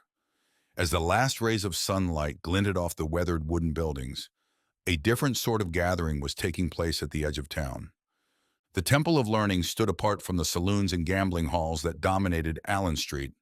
It was a modest structure, built of adobe and timber, but it held a special place in the hearts of Tombstone's inhabitants. In a town where formal education was scarce, the temple served as a beacon of knowledge and wisdom. On this particular evening, a crowd of men from all walks of life converged on the temple. They came seeking not gold or silver, but something far more elusive, the the secret of attracting good luck. As they filed into the main hall, the air was thick with anticipation and the aromatic blend of tobacco smoke and leather. Captain Churchill, the wealthiest man in Tombstone, made his way through the throng. His weathered face bore the lines of a man who had seen both fortune and hardship, and his eyes held the sharp glint of hard-earned wisdom. As he took his place at the front of the hall, a hush fell over the assembled crowd. "Gentlemen," Churchill began, his voice carrying easily to the farthest corners of the room, "we gather here tonight to discuss a matter that has intrigued mankind since the dawn of time. How does one attract good luck?" A murmur rippled through the crowd. In a town built on the promise of striking it rich, luck was a subject close to every man's heart. Churchill continued, "There's an old Tombstonian proverb that says, 'Good fortune, like the summer rain, falls unexpectedly upon the prepared and unprepared alike.' But is that truly the case? Can we influence the hand of fate?" As he spoke, Churchill's gaze swept across the room, taking in the diverse faces before him. There were grizzled prospectors with hope still burning in their eyes, young cowboys fresh off the trail, and merchants whose fortunes rose and fell with the town's silver boom. From the back of the room, a tall man with the calloused hands of a cloth weaver spoke up. "Captain, just yesterday I found a purse full of gold coins on the street. It was as if Lady Luck herself had placed it in my path. Surely there must be a way to invite such good fortune." Churchill nodded thoughtfully. "An excellent starting point for our discussion. Tell me, friends, how many of you have experienced such a windfall? Finding treasure without effort?" The room fell silent. Not a single hand was raised. "Interesting," Churchill mused. "It seems that such occurrences are indeed rare. Perhaps we should broaden our perspective. What other forms might good luck take?" A well-robed young man near the front cleared his throat. "What about luck at the gaming tables, Captain? Surely some men are blessed by Lady Luck when it comes to cards and dice." The crowd leaned in, eager to hear more. In a town where fortunes could be won or lost in a single night of gambling, this was a topic close to home. Churchill's eyes twinkled with amusement. "Ah, the siren call of the gaming tables. Tell us, young man, have you found favor with Lady Luck in such establishments?" The young man's face fell. "I'm afraid not, Captain. It seems the cards rarely fall in my favor." A ripple of knowing laughter spread through the room. Many present had felt the sting of bad luck at the poker tables. "Let us not limit our discussion to games of chance," Churchill said, bringing the focus back. "What other areas of life might be influenced by good fortune?" Another voice piped up from the crowd. "What about luck at the races, Captain? I've heard tell of men making fortunes betting on the right horse at the right time." Churchill's eyes lit up at this. "Ah, now there's a topic ripe for discussion. In fact, I recall an incident at the Tombstone Derby last spring that some might call an instance of extraordinary luck." The room fell silent once more, all eyes fixed on Churchill as he began to recount the tale. It was a sweltering day, the kind where the heat shimmers off the ground like a mirage. I found myself at the tracks, more to escape the dust of the streets than any real interest in the races. As I studied the lineup, something strange came over me. Without really knowing why, I placed a substantial bet on a pair of gray horses that no one was giving a second glance. The crowd listened, spellbound, as Churchill continued his story. The air in the Temple of Learning seemed to crackle with the electricity of shared anticipation. As the race began, my grays were lagging behind. It seemed my impulse had led me astray. But then, just as hope was fading, the lead horse stumbled. In the blink of an eye, my overlooked pair surged ahead, crossing the finish line in a cloud of dust and glory. A collective gasp went up from the assembled men. Churchill let the moment hang in the air before posing his next question. "Now, my friends, was this merely chance? Or did Lady Luck whisper in my ear that day, guiding my hand to victory?" The discussion that followed was lively and passionate. Men shared tales of narrow escapes, unexpected windfalls, and inexplicable strokes of good fortune. As the night wore on, the air in the temple grew thick with pipe smoke and the mingled scents of whiskey and leather. Through it all, Churchill listened intently, occasionally steering the conversation with a well-placed question or observation. As the first light of dawn began to creep through the windows, he raised his hand for silence. Gentlemen, we've heard many tales of good fortune tonight. Some might say these stories prove the capricious nature of luck. Others might argue that there are indeed ways to court Lady Luck's favor. He paused, letting his words sink in. The men leaned forward, eager for Churchill's final thoughts on the matter. But perhaps the truth lies somewhere in between. Maybe the secret to attracting good luck is not in charms or rituals, but in how we approach life itself. By staying alert to opportunities, by being prepared when chance presents itself, by cultivating the wisdom to recognize good fortune when it appears. These might be the true ways to invite luck into our lives. As the men filed out of the Temple of Learning and into the cool morning air, their minds were abuzz with new ideas. They walked back to their homes and businesses, some discussing Churchill's words in low voices, others lost in quiet contemplation. Jake Holbrook, the young miner who had attended Churchill's previous lectures, lingered behind. He approached the captain, who was gathering his papers. "Captain," Jake began hesitantly, "do you really believe we can influence our luck?" Churchill looked up, a warm smile crinkling the corners of his eyes. "Jake, my boy, I believe that luck favors the prepared mind. Keep learning, keep improving yourself, and be ready to seize opportunity when it presents itself. That's the surest way to invite good fortune into your life." As Jake walked out into the streets of Tombstone, the town was coming to life around him. Miners headed to the silver mines. Storekeepers opened their shops, and the clatter of horse hooves echoed off the wooden buildings. The young man felt a new sense of purpose stirring within him. He may not have control over Lady Luck, but he could certainly prepare himself to make the most of whatever fortune came his way.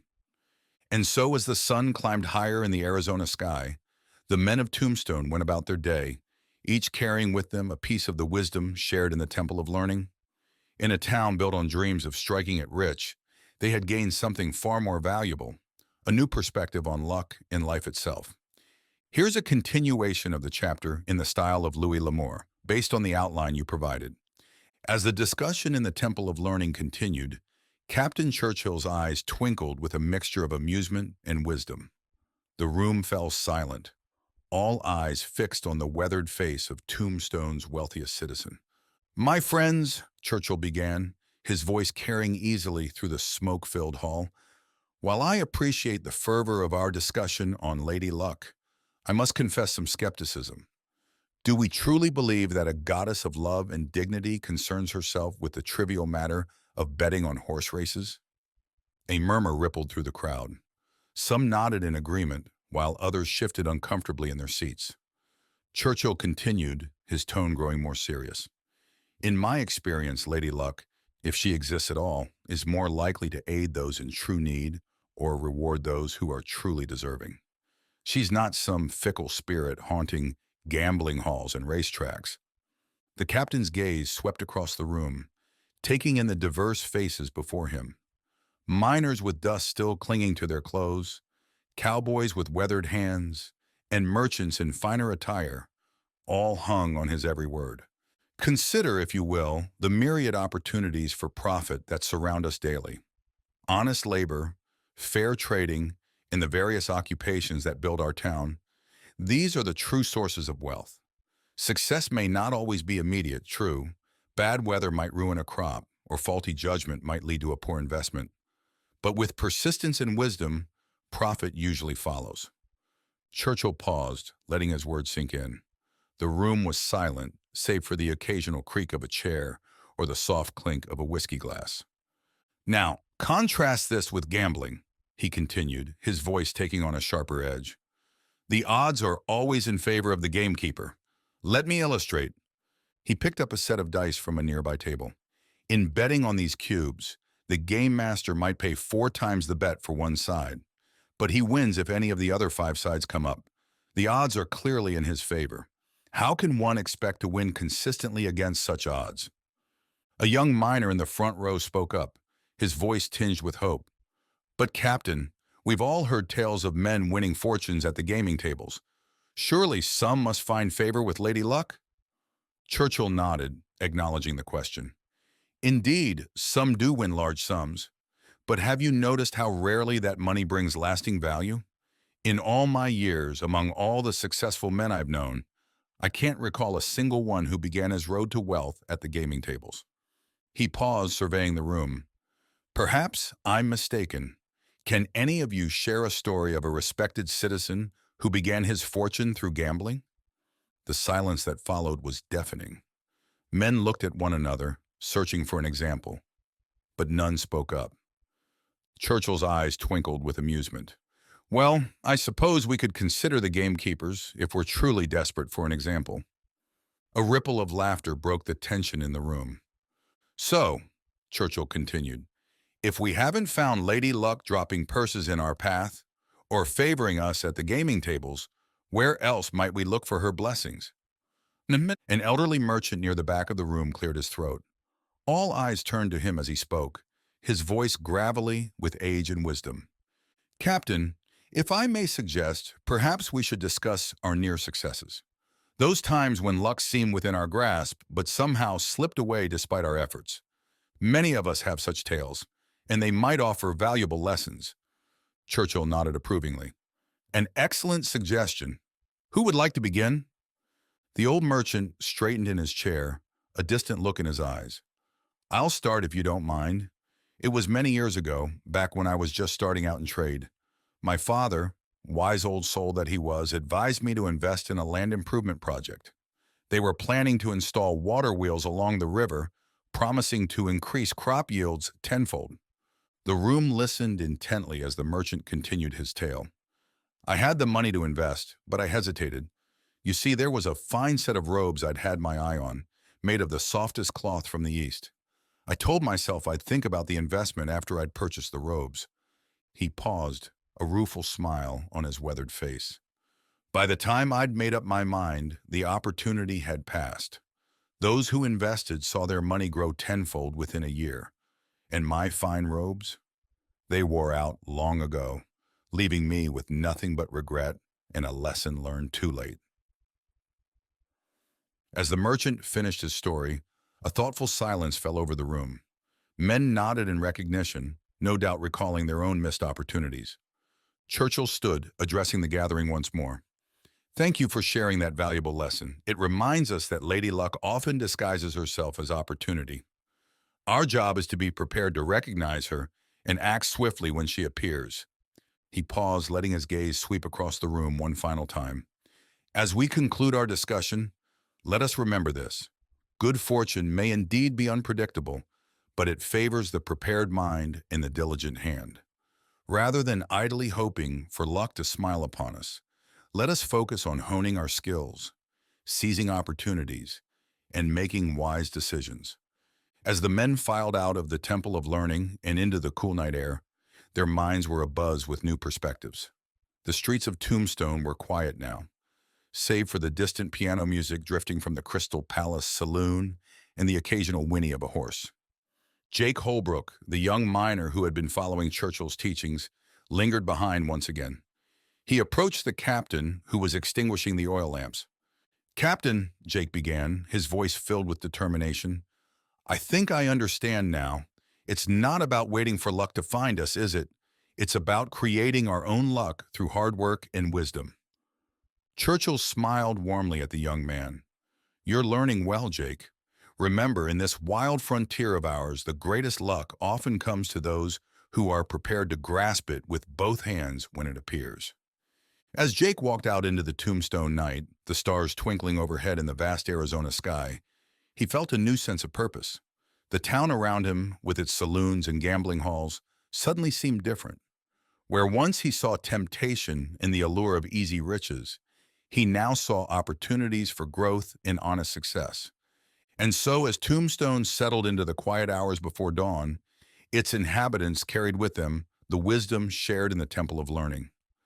In a town built on the promise of silver and the hope of striking it rich, they had gained something far more valuable, a new understanding of luck, opportunity, and the path to true prosperity. The Temple of Learning buzzed with renewed energy as a discussion on good luck took an unexpected turn. Captain Churchill's eyes gleamed with interest as he surveyed the room, now filled with men eager to share their experiences and insights. "My friends," Churchill began, his voice carrying a note of wisdom earned through years of experience, "it seems we've stumbled upon a truth more valuable than any silver vein in our minds. The goddess of good fortune, it appears, favors not the idle dreamer, but the man of action." A murmur of agreement rippled through the crowd. The air was thick with the mingled scents of tobacco, leather, and the lingering aroma of strong coffee that had kept the gathering alert through the long night of discussion. From the back of the room, a voice with a distinct Mexican accent rose above the murmur. "Senor Churchill, if I may, I believe we have a word for the affliction that has plagued many of our storytellers tonight: procrastination." All eyes turned to the speaker, a well-dressed stranger with a carefully trimmed mustache and keen dark eyes. Churchill nodded appreciatively. "Indeed, my friend, and a fitting word it is. Would you care to elaborate?" The Mexican stranger stood, his bearing that of a man accustomed to addressing crowds. "Gladly, senor. In my travels, I've observed that it's not lack of opportunity that often holds men back, but rather the hesitation to seize those opportunities when they present themselves." He gestured towards the elderly merchant who had shared his tale of missed investment. "Our friend here, with all due respect, was a procrastinator. The opportunity was before him, clear as day, yet he allowed the allure of immediate pleasure, those fine robes, to cloud his judgment." The merchant nodded ruefully, accepting the assessment with good grace. Encouraged by the attention, a burly man near the front, his hands calloused from years of working with animals, spoke up. "I've got a tale that might fit this discussion, if you'll hear it." At Churchill's nod, he continued, "Few years back, I had the chance to buy a herd of cattle at a price that was nothing short of miraculous. The seller was in a bind, needed to move them quick. I knew it was a golden opportunity, but I hesitated. Told myself I needed to think it over, maybe consult with some folks." The man's face twisted with regret. "By the time I made up my mind, another buyer had swooped in. I later learned he'd sold that herd for triple what he paid. That hesitation cost me a fortune." A leather-faced saddle maker nodded sagely. "That's why I always say, when you see a good bargain, pay for it promptly, lest your own weakness of spirit prevent you from making the purchase." As the night wore on, more men shared their stories of opportunities missed through hesitation or procrastination. The pattern became clear. Fortune favored those who acted decisively when opportunity knocked. The elderly merchant who had started this line of discussion stood once more, his voice carrying the weight of hard-earned wisdom. "I see now that my greatest enemy has always been my own spirit of procrastination. How many chances have I let slip through my fingers, always telling myself there would be another day, another opportunity?" Captain Churchill nodded, his eyes reflecting the lamplight. "Indeed, my friend, and you're not alone.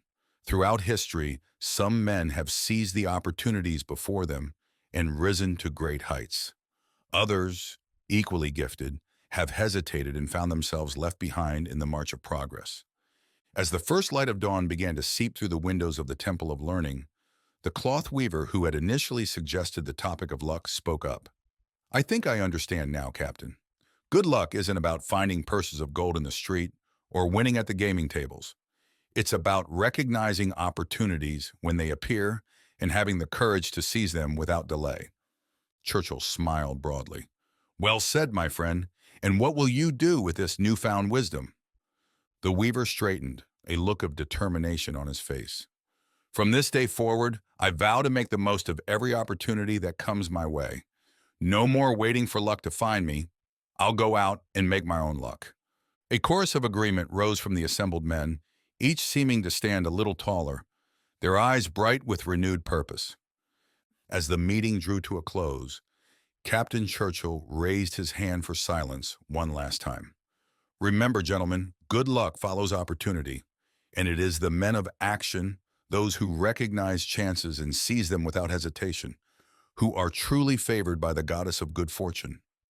He paused, letting his words sink in, before concluding with emphasis, "Men of action are favored by the goddess of good luck." As the men filed out of the Temple of Learning, and into the cool morning air of Tombstone, the town was already coming to life around them. The clatter of wagon wheels on the dusty streets mingled with the distant ring of pickaxes from the silver mines. But for those who had spent the night in deep discussion, the familiar sights and sounds of their frontier town seemed charged with new possibility. Jake Holbrook, the young miner who had faithfully attended each of Churchill's discussions, lingered behind once more. He approached the captain, his face set with determination. "Captain," Jake began, his voice firm, "I want to thank you, not just for tonight, but for all you've taught us. I see now that I've been waiting for luck to find me, when I should have been out there making my own opportunities." Churchill clasped the young man's shoulder, his eyes twinkling with approval. "That's the spirit, my boy. Remember, in this wild frontier of ours, fortune favors the bold. Now go out there and seize your destiny." As Jake stepped out into the bustling streets of Tombstone, he felt as though he was seeing the town with new eyes. The general store where he'd often lingered, dreaming of luxuries he couldn't afford, now represented potential suppliers for a future business. The saloon where he'd wasted hours and wages now seemed a networking opportunity, a place to hear of new ventures and possibilities. And so, as the sun climbed higher in the Arizona sky, casting long shadows across Allen Street, the men of Tombstone set out to face the day with renewed purpose. They carried with them not just the wisdom shared in the Temple of Learning, but a new understanding of luck and success.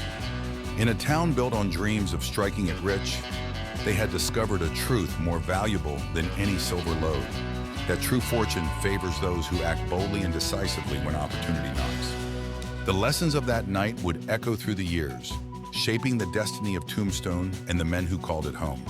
And in the annals of the town's history, it would be remembered as the night when a group of frontier dreamers learned the true secret of attracting good luck.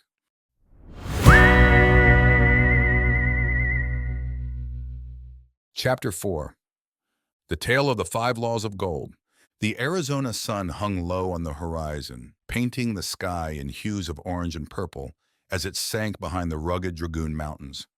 In the growing twilight, a small group of men gathered around a crackling campfire on the outskirts of Tombstone. The air was thick with the scent of mesquite smoke and the earthy aroma of desert sage. Caleb Wilson, a weathered prospector with eyes that had seen more than their fair share of hardship and triumph, sat at the head of the circle. His leathery face, etched with lines born of long days under the merciless sun, was illuminated by the dancing firelight. The men around him, a motley crew of miners, cowboys, and drifters, leaned in close, eager to hear the wisdom this old desert rat was about to impart. "Boys," Caleb began, his voice gravelly from years of breathing in the dusty air of mine shafts, "I've got a question for you. If I were to offer you a choice between a bag of gold and a clay tablet with words of wisdom, which would you choose?" The men exchanged glances, some chuckling at what seemed like an obvious choice. Jake, a young miner with dreams of striking it rich, was the first to speak up. "Well, Mr. Wilson, I reckon we'd all take the gold. What good are words when you can have cold, hard cash in your hand?" Murmurs of agreement rippled through the group. Caleb nodded slowly, a knowing smile playing at the corners of his mouth. "I thought you might say that. But let me tell you something, boys. Men who waste gold without thought for the future are no better than wild dogs fighting over scraps. Gold is reserved for those who understand its laws and abide by them." The men fell silent, their earlier certainty replaced by curiosity. In the distance, the faint strains of a piano could be heard drifting from the Crystal Palace saloon, playing a popular tune of the day, "Oh, Susanna." The familiar melody seemed to underscore the contrast between the rowdy life of Tombstone and the quiet wisdom Caleb was about to share. "Now, boys," Caleb continued, "you've all served me faithfully on this journey, and I aim to reward you. Not with gold, mind you, but with something far more valuable. I'm going to share with you the tale of the 5 laws of gold, as told to me by Lester Churchill, son of the richest man in Tombstone." The men settled in, their earlier disappointment at the lack of gold forgotten in the face of this promised tale. Caleb took a long drink from his tin cup, the whiskey inside catching the firelight as he tilted it back. Picture this, he began, his voice taking on the cadence of a practiced storyteller. 10 years ago, in this very town, Captain Churchill, a man known as much for his wisdom as for his wealth, called his son Lester to his study. Now, the captain didn't hold with sons inheriting estates without proving their mettle. So he presented young Lester with two gifts, a bag of gold and a clay tablet inscribed with 5 laws. Caleb paused, letting the scene sink in. The men around the fire could almost see the opulent study of Captain Churchill, so different from their own humble surroundings. The captain's challenge was this. Lester was to leave Tombstone with these gifts and return in 10 years to give an account of his life. Only then would the captain decide if his son was worthy to inherit the family fortune. Jake, the young miner, leaned forward, his face eager in the firelight. What happened next, Mr. Wilson? Did Lester succeed? Caleb smiled, appreciating the young man's enthusiasm. Well, let me tell you, Lester set out with his gold, the clay tablet, a slave to tend to his needs, and horses for the journey. 10 years passed, and true to his word, Lester returned to Tombstone to face his father. The old prospector's voice took on a different tone as he began to recount Lester's tale, as if the young man himself was speaking through him. Father, Lester began, I stand before you a wiser man than when I left. Your foresight in giving me those two gifts has proven invaluable, though I didn't realize it at first. Caleb's audience hung on every word, the crackling of the fire and the distant howl of a coyote, the only sounds breaking the silence of the desert night. I must confess, Father, that I squandered much of the gold you gave me, Lester continued through Caleb's narration. In my youthful arrogance, I thought myself clever enough to multiply it quickly. I wagered heavily on a horse race in Arizona, sure that my keen eye for horseflesh would bring me fortune. Alas, I was deceived by a pair of cunning gamblers who saw in me an easy mark. The men around the fire nodded in understanding. Many of them had fallen prey to similar schemes in the saloons and gaming halls of Tombstone. With what remained of my gold, I invested in a silver mine that promised quick riches. But the silver vein was a mirage, and I found myself with nothing but worthless rock in bitter regret. Caleb paused, taking another sip from his cup. The men waited, their own cups forgotten as they absorbed the tale. It was then, in my darkest hour, that I remembered the clay tablet you had given me, Father. I retrieved it from the bottom of my saddlebag, where it had lain forgotten, and read the 5 laws of gold inscribed upon it. As I read, I felt a great shame come over me, for I had violated every one of these laws in my foolish endeavors. The old prospector's voice grew stronger as he recited the 5 laws, his words carrying the weight of hard-earned wisdom. The first law of gold. Gold comes gladly and in increasing quantity to any man who will put by not less than 1/10 of his earnings to create an estate for his future and that of his family. The men exchanged glances, some looking sheepish as they realized how often they had spent their earnings without thought for the future. The second law of gold. Gold labors diligently and contentedly for the wise owner who finds for it profitable employment, multiplying even as the flocks of the field. Jake nodded thoughtfully, beginning to understand the true nature of wealth. The third law of gold. Gold clings to the protection of the cautious owner who invested under the advice of wise men in its handling. Caleb's eyes twinkled as he continued, knowing that this wisdom was sinking in. The fourth law of gold. Gold slips away from the man who invests it in businesses or purposes with which he is not familiar or which are not approved by those skilled in its keep. Several of the men winced, recalling their own ill-fated ventures into unfamiliar territories. And finally, the fifth law of gold. Gold flees the man who would force it to impossible earnings, or who follows the alluring advice of tricksters and schemers, or who trusts it to his own inexperience and romantic desires in investment. As Caleb finished reciting the laws, a profound silence fell over the group. The fire crackled, sending sparks spiraling up into the star-filled sky. In the distance, the last notes of a mournful ballad drifted from town, a reminder of the world beyond their circle of firelight. From that moment on, Caleb continued, once again speaking as Lester, I vowed to follow these laws in all my dealings. I sought out wise men and learned from them. I put aside 1/10 of all I earned, no matter how meager my earnings. I invested cautiously, always seeking the counsel of those more experienced than myself. The old prospector's voice swelled with pride as he recounted Lester's triumphs. And lo, father, the gold began to flow. Slowly at first, but with increasing speed as I adhered more strictly to the laws. I invested in a stable of fine horses, guided by the wisdom of a renowned horse breeder. I purchased shares in a promising silver mine, but only after consulting with expert geologists and experienced miners. Jake leaned forward, his eyes shining with newfound understanding. And did he succeed, Mr. Wilson?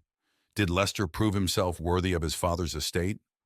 Caleb smiled, the firelight dancing in his eyes. Indeed he did, my boy. Captain Churchill was so impressed by his son's growth and wisdom that he not only named him heir to the estate, but also entrusted him with managing the family's vast holdings. The old prospector looked around the circle, meeting each man's gaze in turn. And that, boys, is the true value of wisdom. Gold is fleeting, but knowledge, properly applied, can bring wealth beyond measure. As the fire died down to glowing embers, the men sat in thoughtful silence. The lessons of the 5 laws of gold had struck a chord deep within each of them. They saw their past mistakes in a new light and began to envision a future guided by these ancient principles. Jake, the young miner who had been so eager for gold at the beginning of the evening, spoke up.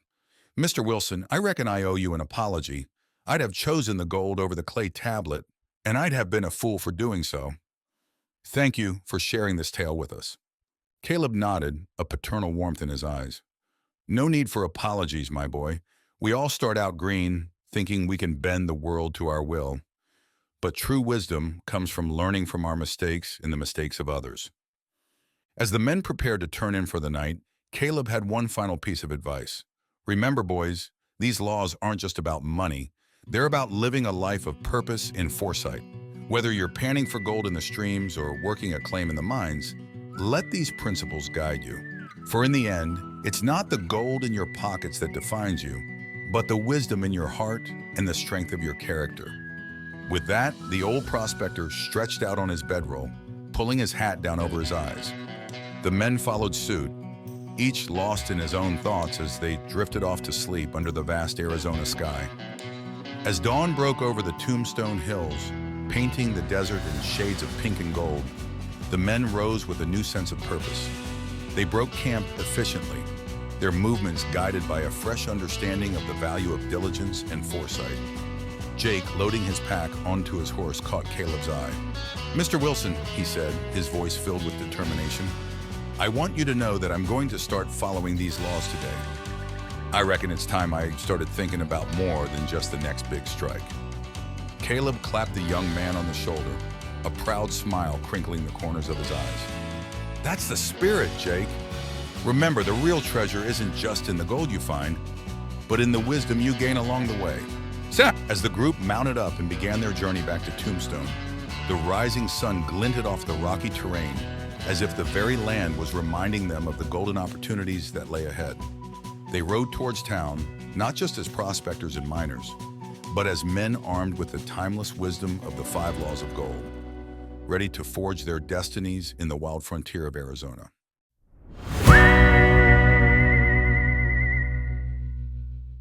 Chapter 5. The lender of Tombstone. The sun beat down mercilessly on the dusty streets of Tombstone, Arizona, as Wes Billingsley made his way through the bustling thoroughfare.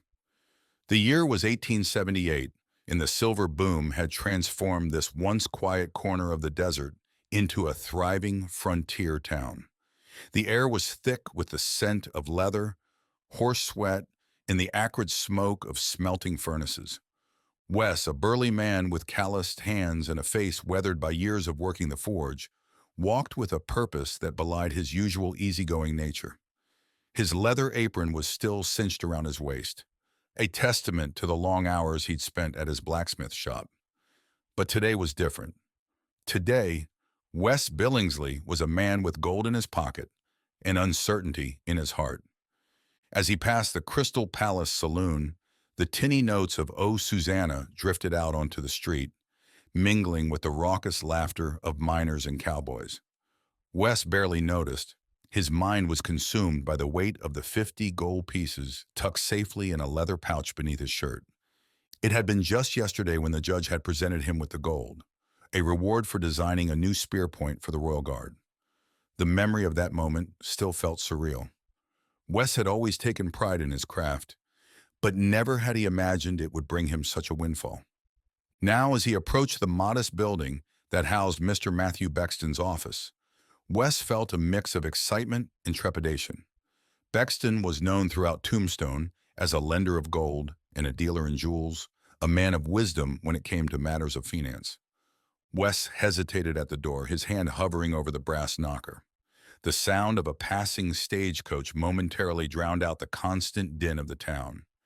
He took a deep breath, steeling himself, and rapped firmly on the door. "Come in," called a voice from within. Wes stepped into the cool interior of Bexton's office. The contrast with the harsh desert sun was stark, and it took a moment for his eyes to adjust. The room was simply furnished, but spoke of quiet wealth.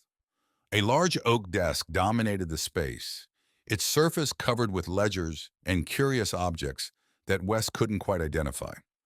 Behind the desk sat Matthew Bexton himself. He was a man of indeterminate age, with keen eyes that seemed to look right through you. His suit, though well-worn, was of fine quality, and a gold watch's chain glinted at his waist. "Ah, Wes Billingsley," Bexton said, a hint of surprise in his voice. "To what do I owe the pleasure? Surely you're not in need of a loan. I've heard tell of your good fortune with the judge's commission." Wes shifted uncomfortably, his hand unconsciously moving to the pouch beneath his shirt. "No, Mr. Bexton, I'm not here for a loan. I'm here for advice if you'd be kind enough to offer it." Bexton's eyebrows rose slightly, and a small smile played at the corners of his mouth. "Advice, you say? Now that's a refreshing change. Most men who darken my door are looking for gold, not guidance. Please sit down and tell me what's troubling you." Wes sank into the offered chair, his large frame making the furniture seem almost comically small. He took off his hat, running a hand through his sweat-dampened hair. "It's the gold, Mr. Bexton. The 50 pieces the judge gave me. I don't rightly know what to do with it." Bexton leaned back in his chair, steepling his fingers. "A problem many would envy, Mr. Billingsley. But I sense there's more to it than that." Wes nodded, his face clouding. "It's like the whole town's got wind of it. Suddenly, everyone's got ideas about how I should spend my gold. My sister, she's the worst of the lot. Wants me to lend it all to her husband, Chance. Says he's got a mind to become a merchant." Bexton's eyes narrowed slightly. "And what do you think of that idea, Wes?" The blacksmith shrugged his massive shoulders. "Chance is a good man, Mr. Bexton, hard-working, but he knows as much about being a merchant as I do about dancing the quadrille at the governor's ball." A chuckle escaped Bexton's lips. "Well put, Wes. Well put indeed." He paused, seemingly lost in thought for a moment. Then, with a decisive nod, he leaned forward. "Let me tell you a tale, Wes. A tale about a farmer who could understand the language of animals." Wes's brow furrowed in confusion, but he settled back in his chair, ready to listen. Bexton began, his voice taking on the cadence of a practiced storyteller. "There was once a farmer who had been blessed with the ability to understand the speech of animals. One day, as he was working in his fields, he overheard two oxen talking. The first ox was complaining about the hard work they had to do, while the second advised him to feign illness to avoid work. The farmer, hearing this, chuckled to himself but said nothing. The next morning, when it came time to plow the fields, the first ox lay down, pretending to be sick. The farmer, understanding the ruse, said to his son, "Since this ox is ill, go and fetch our neighbor's ox to help with the plowing."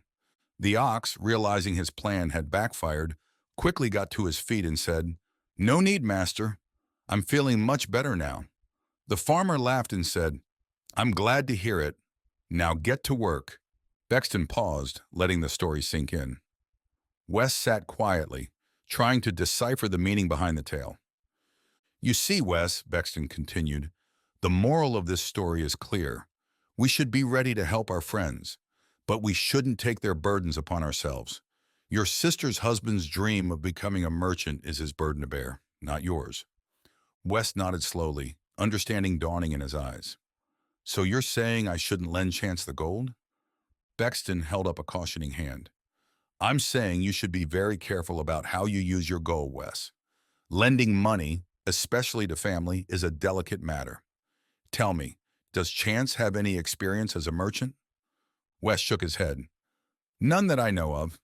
He's been a ranch hand most his life. I see, Bexton mused. And does he have a solid plan for this merchant business? Suppliers lined up? A store location secured? Again, Wes shook his head. Bexton leaned back in his chair, his fingers drumming thoughtfully on the desk. Wes, let me explain something to you about lending gold. When I consider making a loan, I always ask myself one crucial question. Can this person repay what they borrow? He stood up and walked to a large chest in the corner of the room. Opening it, he revealed a collection of various tokens and trinkets. Each of these represents a loan I've made, some successful, some not so much. Let me show you a few examples. Bexton picked up a bronze neckpiece, its surface dulled with age. This belonged to a dear friend of mine. He came to me, distraught after the death of his wife, convinced that if he could just get enough gold to start a new life elsewhere, all would be well. Against my better judgment, I lent him the gold. He left town and I never saw him again. The lender's face grew somber. The lesson here, Wes, is never to lend gold to someone in the throes of emotional turmoil. Their judgment is clouded and they're likely to make rash decisions. Next, he picked up a simple silver ring. Now this has a happier tale. It belonged to a farmer who borrowed from me several times over the years. Each time he used the gold to buy seed or equipment, and each time he repaid his loan promptly. He understood the value of gold and how to make it work for him. Bexton then held up a gold bracelet, its surface etched with intricate designs. This came from a woman who was convinced her son was destined for greatness. She borrowed gold to send him to school in the East. The boy returned a year later, more interested in gambling and fine clothes than in his studies. The mother could barely repay the loan, and her dreams for her son turned to dust. Finally, he showed Wes a small beetle carved from turquoise. And this represents a loan I should never have made. The borrower was charming, full of grand ideas and promises, but he had no real plan, no understanding of how to use the gold productively. Needless to say, I never saw my gold again. Wes listened intently, his eyes moving from one token to another. I had no idea lending gold could be so complicated, Mr. Bexton. Bexton nodded, returning to his seat. Indeed it is, Wes. That's why I always advise caution. Gold should only be lent when there's a reasonable guarantee of repayment. And it should be lent for practical, profitable purposes, not for chasing whimsical dreams or unrealistic ventures. He fixed Wes with a penetrating gaze. Your 50 pieces of gold, Wes, they represent your hard work, your skill, your dedication to your craft. Don't jeopardize them lightly. Wes nodded, his face set in a thoughtful frown. So what should I do, Mr. Bexton? Tell my sister and Chance no? Bexton stroked his chin thoughtfully. That's a decision only you can make, Wes, but consider this. If you do decide to help, why not start small? Lend them a small amount, see how they handle it. If they use it wisely and repay promptly, you might consider lending more. The blacksmith's eyes lit up with understanding. Like testing the temperature of the forge before working the metal. A smile spread across Bexton's face. Exactly, Wes. You understand your craft and you respect the tools of your trade. Treat your gold with the same respect and understanding. As the afternoon sun began to slant through the office windows, casting long shadows across the room, Bexton stood up, signaling that their meeting was coming to an end. Remember, Wes, he said, his voice taking on a fatherly tone, gold has a way of bringing out both the best and the worst in people. Don't let the sudden wealth cloud your judgment. Stick to what you know, associate with those who have proven their worth and wisdom. Wes rose to his feet, extending his hand to Bexton. Thank you, Mr. Bexton. I can't tell you how much I appreciate your advice. As they shook hands, Bexton added one final piece of wisdom. And Wes, remember this. It's far better to say no and feel momentary discomfort than to say yes and live with years of regret. Wes nodded solemnly, placed his hat back on his head, and made his way to the door. As he stepped back out into the harsh sunlight of Tombstone, he felt as if a great weight had been lifted from his shoulders. The 50 pieces of gold no longer seemed like a burden, but a responsibility, one he now felt better equipped to handle.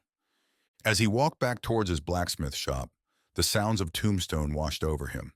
The clang of hammers from the nearby silver mines, the laughter from the saloons, the clip-clop of horses' hooves on the dusty street. But now, mingled with these familiar sounds, Wes heard something else. The quiet voice of wisdom, guiding him towards a future as bright and full of potential as the gold pieces tucked safely against his chest. He passed by the town's small library, where a group of children were gathered for a reading of Mark Twain's newly published The Adventures of Tom Sawyer. The excitement in their voices reminded Wes of the power of dreams, but also of the importance of grounding those dreams in reality. As he approached his shop, the rhythmic sound of a hammer striking an anvil reached his ears. His apprentice, young Billy, was hard at work. The sight brought a smile to Wes's face. Here was the real wealth of Tombstone, not just in its silver mines or in the gold pieces he carried, but in the skills passed from one generation to the next, in the honest work of hands shaping metal to serve the needs of a growing town. Wes paused at the door of his shop, looking back down the street towards Bexton's office. He made a silent vow to himself. He would use his newfound wealth wisely, not just for himself, but for the betterment of his community. Perhaps, he thought, a portion of that gold could go towards expanding his shop, taking on another apprentice, helping to build the future of Tombstone, one skillfully forged tool at a time. With a deep breath, Wes stepped into his shop, the familiar sense of coal smoke and hot iron enveloping him. He had work to do, not just with iron and steel, but with the precious gift of knowledge he'd received. As he tied on his leather apron and stoked the forge, Wes Billingsley felt ready to face whatever challenges lay ahead, armed with the wisdom of the past and the promise of the future.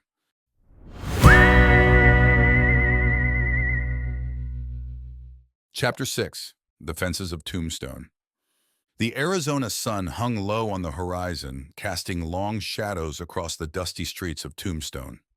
Colonel Josiah Benson stood atop the ancient fences, his weathered face etched with lines of determination and concern. The year was 1878, and the bustling silver boomtown found itself under siege from an unexpected quarter. Benson's eyes narrowed as he surveyed the scene before him. The Mexicans, a rogue faction from south of the border, had launched a surprise attack on the town.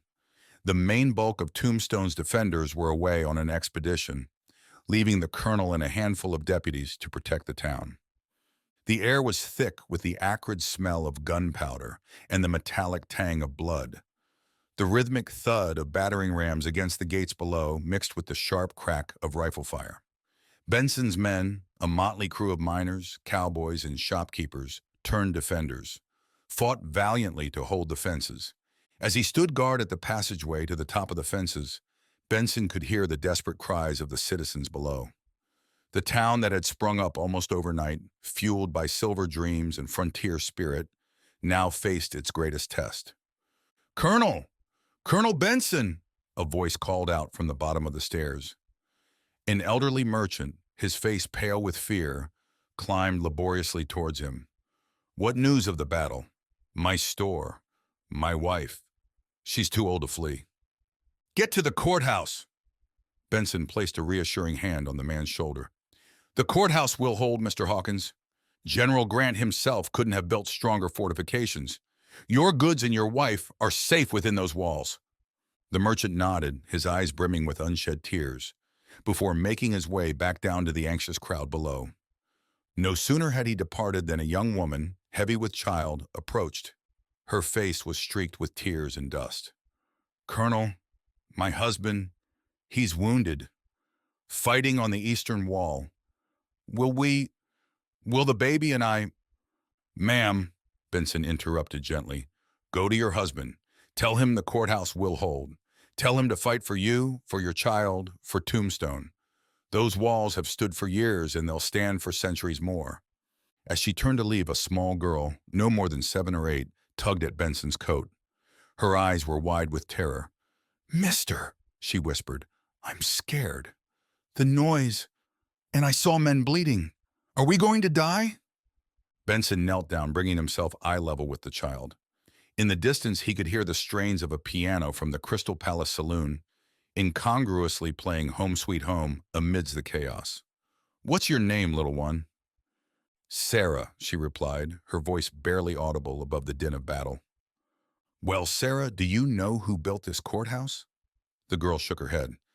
"It was D.J. Thomas, the greatest builder in all of these parts. These walls have stood for years, protecting good folks just like you and your family. They won't fail us now." A ghost of a smile flickered across Sarah's face as she scampered back to her waiting parents. For 3 long weeks, Colonel Benson stood his post. The passageway behind him became a river of mud and blood as reinforcements rushed to the fences and wounded men were carried to safety. The citizens of Tombstone came to him in an endless stream, seeking reassurance, news, hope. To each, Benson's message remained the same: the walls will protect us. As the siege wore on, Benson's resolve never wavered, even as exhaustion etched deeper lines into his face. He thought of the town he'd helped build, of the dreams and aspirations that had drawn people from all corners of the country to this harsh, unforgiving land. He remembered the day the first silver strike was announced, how the dusty streets had erupted in celebration. The sound of picks striking rock had been drowned out by jubilant shouts and the clink of whiskey glasses. Now those same streets echoed with the sounds of gunfire and the cries of the wounded. Yet even in the darkest hours when the enemy's assault seemed relentless, Benson never lost faith in the walls of the Tombstone courthouse. They were more than just stone and mortar. They were the embodiment of the town's spirit, its resilience, its refusal to yield in the face of adversity. On the morning of the 5th day of the 4th week, as the first rays of sunlight painted the eastern sky, an eerie silence fell over Tombstone. The constant barrage of gunfire and explosions that had become the backdrop to their lives suddenly ceased. Colonel Benson, who had dozed fitfully at his post, snapped to full alertness. He peered over the ramparts, scarcely daring to believe what he saw.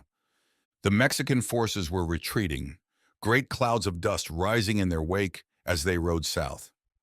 For a moment, the entire town held its breath, as if fearing this was some cruel trick of fate. Then from the throats of the weary defenders, a mighty shout of victory arose. It was echoed by the citizens below, swelling into a cacophony of joy that seemed to shake the very foundations of Tombstone. Atop the courthouse, bells of victory rang forth, signaling to all that the siege was over, that Tombstone had emerged triumphant. As Benson made his way down the steps, he was engulfed by a sea of grateful citizens. Men clapped him on the back, women embraced him, children danced around his feet. The air was filled with laughter and tears of relief. Mr. Hawkins, the elderly merchant, pushed his way through the crowd. "Colonel," he said, his voice choked with emotion, "you were right. The courthouse held. We're safe." The young woman, whose husband had been wounded, approached next, her baby cradled in her arms. "He made it, Colonel," she beamed. "My husband, he fought for us, just like you said. And look, our little one arrived right in the midst of it all." Benson smiled, gently touching the infant's cheek. "Another defender of Tombstone," he said softly. As the celebration continued around him, Benson's thoughts turned to the future. The courthouse walls had protected them, yes, but they had also reminded everyone of a fundamental truth. The need for protection was as old as humanity itself. Just as Tombstone could not afford to be without its volunteer militia, Benson realized the people of this new age could not afford to be without their own forms of protection.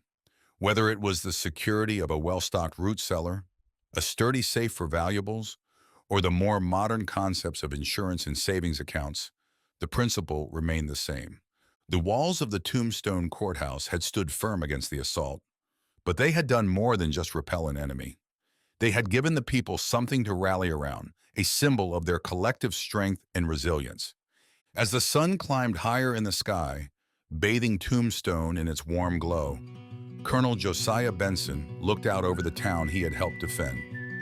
The saloons were opening their doors, the miners were returning to their claims, and the rhythms of daily life were slowly reasserting themselves. But something had changed.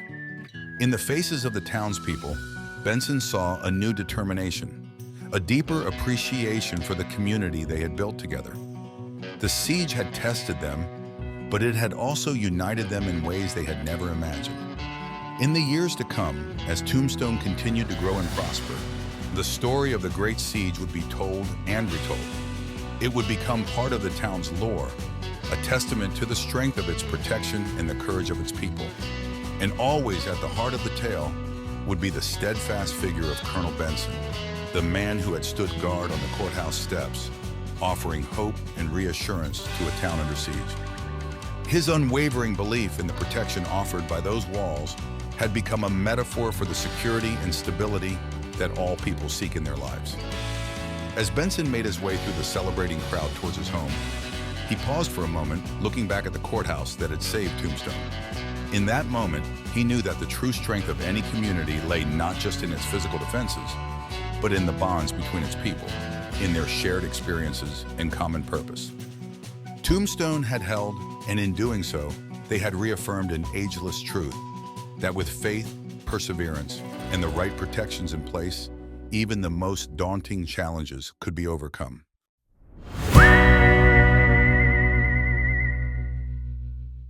Chapter 7. The Mule Trader of Tombstone. The scorching Arizona sun beat down mercilessly on the dusty streets of Tombstone, its heat shimmering off the wooden boardwalks and adobe buildings. Captain James Churchill, once a proud man of means, now found himself reduced to wandering the bustling marketplaces, his stomach gnawing with a hunger that had been his constant companion for 2 days.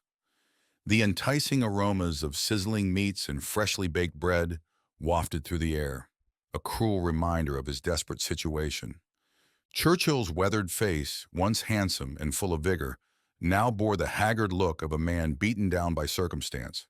His clothes, though still of good quality, were dusty and worn, a testament to his fallen fortunes. As he shuffled along Allen Street, the sounds of a lively rendition of "Oh, Susanna" drifted from the Birdcage Theater, its cheerful notes a stark contrast to his gloomy mood. The year was 1878, and Tombstone was in the throes of its silver boom. All around Churchill, miners, cowboys, and businessmen bustled about, their pockets heavy with silver and their spirits high with the promise of easy riches. But for Churchill, the boom had become a bust, and he found himself scrounging for his next meal. As he passed by Hafford's Corner Saloon, a familiar voice called out, stopping him in his tracks. "Churchill! By God, is that you?" Turning, Churchill found himself face to face with Dabney, the mule trader. Dabney was a stout man with a ruddy complexion and piercing blue eyes that seemed to look right through you. Churchill's heart sank as he remembered the debt he owed this man.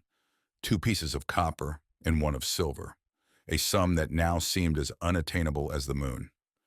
"Dabney," Churchill managed, trying to muster some semblance of his former dignity. "It's good to see you, old friend." Dabney's eyes narrowed as he approached. "Friend, is it? Tell me, Churchill, do you often forget your debts to your friends?"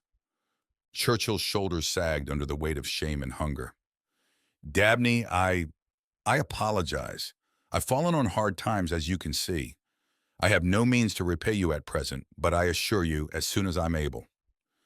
Dabney held up a hand, silencing Churchill's fumbling explanation. For a long moment he studied the former captain, taking in his gaunt appearance and the desperation in his eyes. Then, to Churchill's surprise, Dabney's face softened. "Come with me, Churchill. Let's get some food in you. We can discuss your debt over a meal." Torn between hunger and pride, Churchill hesitated, but the growling of his stomach made the decision for him, and he nodded gratefully. Dabney led the way to a small eating house tucked away on a side street. As they entered, the rich aroma of roasted meat and spices enveloped them. Churchill's mouth watered as Dabney ordered a veritable feast for himself: roast lamb, fresh bread, and a variety of vegetables. For Churchill, Dabney ordered only water. As they settled at a table, other diners began to take notice. Dabney was well known in Tombstone, and the sight of him dining with the clearly destitute Churchill piqued their curiosity. Soon a small crowd had gathered around their table, eager to hear what the mule trader had to say. Dabney took a long drink of wine, savoring it as Churchill watched, his own glass of water untouched before him. Then, wiping his mouth with a napkin, Dabney began to speak. You know, Churchill, I wasn't always the successful mule trader you see before you. There was a time when I was much like you are now, hungry, desperate, and in debt. The crowd leaned in closer, and even Churchill found himself captivated by Dabney's words. I was young, working as a saddle maker here in Tombstone. The money was good, but I lived beyond my means. Fine clothes, fancy meals, gambling, I indulged in it all. Before long, I found myself deep in debt, owing money to half the town. Dabney paused, taking a bite of lamb and chewing thoughtfully. Churchill's stomach rumbled audibly, but he dared not interrupt. When my creditors came calling, I did what any coward would do. I ran, left Tombstone in the dead of night and joined up with a band of robbers. Thought I'd make my fortune and come back to pay off my debts in grand style. A murmur ran through the crowd. In those days, many a man had been tempted by the outlaw life. But fate had other plans for me, Dabney continued. Our band was captured by Mexican authorities, and I found myself sold into slavery. Can you imagine it, Churchill? Me, a freeborn American, working as a slave in the silver mines of Mexico? Churchill shook his head, his own troubles momentarily forgotten as he became engrossed in Dabney's tale. I might have died in those mines, if not for Sarah. She was one of my master's wives, a kind soul who took pity on me. One night, as I lay in the slave quarters, nursing my wounds from a particularly brutal day in the mines, Sarah came to me. Dabney's eyes took on a faraway look, as if he were seeing not the eating house, but the moonlit night of his escape. She brought me food, water, and a chance at freedom. I will help you escape, she told me, but you must promise me one thing. When I asked what it was, her answer surprised me. Prove to me that you have the soul of a free man, not a slave, she said. Return to your home and repay every debt you owe. Only then will you truly be free. The crowd hung on Dabney's every word, and even the cook had emerged from the kitchen to listen. With Sarah's help, I escaped that very night. She provided me with supplies and a string of mules. For 9 days, I traveled through the desert, always moving at night to avoid detection. During those long, lonely days hiding from the sun, I had plenty of time to think. Dabney paused, his eyes locking with Churchill's. And do you know what I realized, my friend? I realized that Sarah was right. I had been a slave long before I was captured, a slave to my own desires, my own lack of self-respect. There in the desert, with nothing but my thoughts and the mules for company, I made a vow. I would return to Tombstone, face my creditors, and repay every last cent I owed. Churchill shifted uncomfortably in his seat, acutely aware of his own unpaid debts. When I finally made it back to Tombstone, I went straight to my creditors. I asked not for forgiveness, but for indulgence. Time to work and repay what I owed. Some laughed in my face. Others threatened to have me thrown in jail. But one man, old Nathan, the mule trader, saw something in me. He offered me work, and I threw myself into it with everything I had. Dabney's voice swelled with pride as he continued. For 3 years, I worked from dawn to dusk. Every spare penny went to repaying my debts. It wasn't easy. There were times I was tempted to run again, to give up. But the memory of those days in the desert and the promise I'd made to Sarah and myself kept me going. He leaned back in his chair, a satisfied smile on his face. And do you know what, Churchill? The day I repaid my last debt was the day I truly felt like a free man. From that moment on, my fortunes changed. I took over Nathan's business when he retired, and I've been prospering ever since. The crowd murmured in appreciation of Dabney's tale. Some nodded in understanding, others wiped away tears. Churchill sat in stunned silence, the parallels to his own situation all too clear. Dabney turned to the proprietor of the eating house. Bring this man a plate of everything I'm having, he said, gesturing to Churchill, and another for anyone else here who's hungry and can't pay. As plates of steaming food were set before Churchill and a few other grateful patrons, Dabney leaned in close. You see, Churchill, I recognize the look in your eyes. It's the same one I used to see in the mirror. You're not just hungry for food, you're hungry for a chance to regain your self-respect. Churchill, his mouth full of the first real food he'd had in days, could only nod. I'm not going to forgive your debt, Dabney continued. That wouldn't be doing you any favors. Instead, I'm going to give you the same chance old Nathan gave me. Come work for me, Churchill. It won't be easy and it won't be quick, but if you're willing to put in the effort, you can pay off your debts and rebuild your life. As the sun began to set outside, painting the Tombstone sky in brilliant shades of orange and purple, Captain James Churchill felt something he hadn't experienced in a long time. Hope. With tears in his eyes, he reached across the table and grasped Dabney's hand. Thank you, he said, his voice thick with emotion. I accept your offer, and I promise you I'll work harder than any man you've ever seen. Dabney smiled, a twinkle in his eye. I believe you will, Churchill, and who knows? Maybe someday you'll be sitting where I am, telling your own tale of redemption to some poor soul in need of a second chance. As the crowd dispersed and the eating house returned to its normal bustle, Churchill and Dabney sat together, planning the start of Churchill's new life. Outside, the last notes of a day's end hymn floated from the nearby church, a fitting accompaniment to the story of redemption and new beginnings that had unfolded within the humble walls of the eating house. In the years to come, the tale of Dabney the mule trader and his transformation from debtor to respected businessman would become part of Tombstone lore. It would be told in saloons and around campfires, a testament to the power of determination and the unbreakable spirit of the American West. And Captain James Churchill, true to his word, would work his way out of debt and into prosperity, forever grateful for the second chance that had come his way on that fateful day in Tombstone.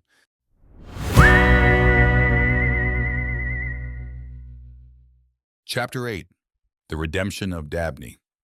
The Arizona sun hung low on the horizon, painting the sky in hues of amber and crimson as it sank behind the rugged Dragoon Mountains. In the growing twilight, a lone figure made his way through the dusty streets of Tombstone, his shoulders squared with determination despite the weariness etched on his face. Dabney, once a slave in the silver mines of Mexico, now walked as a free man in the town he had once fled. The weight of his past mistakes hung heavy upon him, but a newfound resolve burned in his eyes. He had returned to Tombstone not just as a free man, but as a man determined to reclaim his honor and the respect of his fellow citizens. As he approached the modest building that housed the office of Mr. Matthew Bexton, the gold lender, Dabney paused. The sounds of a lively piano drifted from the nearby Crystal Palace saloon, playing a popular tune of the day. The music seemed to mock the seriousness of his purpose, but Dabney steeled himself and knocked on the door. "Enter," called a voice from within. Dabney stepped into the cool interior of Bexton's office. The room was simply furnished, but spoke of quiet wealth. Behind a large oak desk sat Matthew Bexton himself, a man whose keen eyes seemed to look right through you. "Ah, Dabney," Bexton said, a hint of surprise in his voice. "I had heard whispers of your return. What brings you to my door?" Dabney removed his hat, twisting it nervously in his hands. "Mr. Bexton, I've come seeking your advice. I've made a mess of things, sir. I ran from my debts, thinking to find easy riches elsewhere. Instead, I found myself in chains, working the silver mines of Mexico." Bexton's eyebrows rose slightly, but he remained silent, allowing Dabney to continue. "I've returned to make things right, sir, to pay my debts and regain my honor. But I don't rightly know how to begin." A small smile played at the corners of Bexton's mouth. "Well, Dabney, recognizing one's mistakes is the first step towards correcting them. Tell me, how much do you owe, and to whom?" Dabney pulled a crumpled piece of paper from his pocket, smoothing it out on Bexton's desk. "I've written it all down, sir. 119 pieces of silver and 141 pieces of copper spread across 10 creditors." Bexton whistled softly. "A substantial sum, to be sure, but not an insurmountable one for a man determined to pay it." For the next hour, Bexton outlined a plan for Dabney. The ex-slave listened intently, his eyes growing wider with each passing minute as he began to see a path forward. "Remember, Dabney," Bexton said as he concluded, "this plan requires discipline and perseverance. You must set aside 1/10 of all you earn for your future, use 7/10 for your living expenses, and dedicate 2/10 to repaying your debts. Can you do this?" Dabney nodded solemnly. "I can, Mr. Bexton, and I will." As Dabney left Bexton's office, the streets of Tombstone had grown quiet. The saloons were still lively, but Dabney paid them no mind. His thoughts were focused on the task ahead. Over the next few days, Dabney visited each of his creditors. Some, like Anders Larson, greeted him with bitter words and accusations. Others, like Beryl Lansing, pleaded for priority in repayment. The house owner, Carrie Blair, threatened trouble if he wasn't paid quickly. But Dabney stood firm, explaining his plan to repay everyone fairly and consistently. With each visit, Dabney felt a little straighter, a little stronger. He was no longer running from his debts, but facing them head-on. As the weeks turned to months, Dabney threw himself into his work. He found employment with Nathan, the mule trader, using his knowledge of horses and mules gained during his escape through the Mexican desert. Each full moon, he diligently divided his earnings according to the plan. The first month was lean, with only 19 pieces of silver earned. But Dabney stuck to the plan, setting aside his 1/10, living frugally on 7/10 with his wife, who had returned to him, and distributing 2/10 among his creditors. The reactions were mixed. Beryl Lansing was so pleased he tried to kiss Dabney's hand. Carrie Blair grumbled for faster payment. But when Dabney offered to take back the payment if it wasn't satisfactory, the house owner grudgingly accepted. As the moons waxed and waned, Dabney's fortunes began to improve. There were difficult times, like the month he earned only 11 pieces of silver.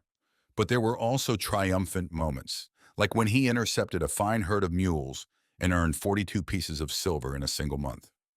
Through it all, Dabney and his wife stood by the plan. They lived simply, buying only what they needed and saving consistently. With each payment to his creditors, Dabney felt a little piece of his self-respect return. 12 moons passed, each one marking another step on Dabney's journey to redemption. And then on a crisp autumn evening, Dabney made his final round of payments. As he approached Anders Larson's home, the man who had once reviled him stepped out to meet him. "Dabney," Larson said, his voice thick with emotion, "I owe you an apology. You've proven yourself to be a man of honor, and I would be proud to call you friend." Similar scenes played out with each creditor. Even old Carrie Blair, who had been the most difficult throughout the process, had words of praise. "You were once soft clay, Dabney," he said gruffly, "but now you're forged bronze. If you ever need silver or gold, you come to me, you hear?"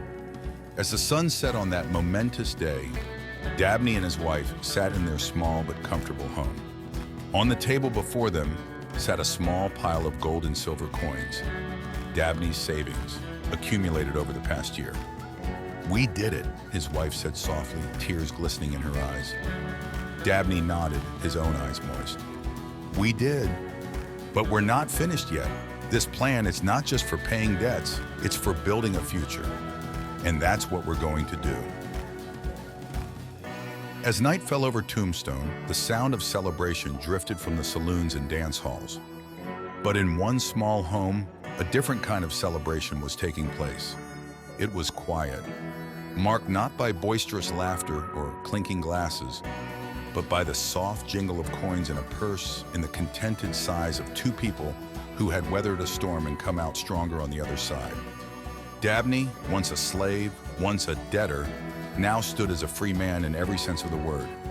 He had proven to himself and to all of Tombstone that with determination, discipline, and a solid plan, any man could find his way to independence and respect. As he drifted off to sleep that night, Dabney's last thoughts were not of the hardships he had endured, but of the bright future that lay ahead. In the morning, he would wake up not just debt-free, but with a purse full of savings and a heart full of purpose. The story of Dabney, the ex-slave turned respected citizen of Tombstone, was far from over. In fact, he realized with a smile it was just beginning.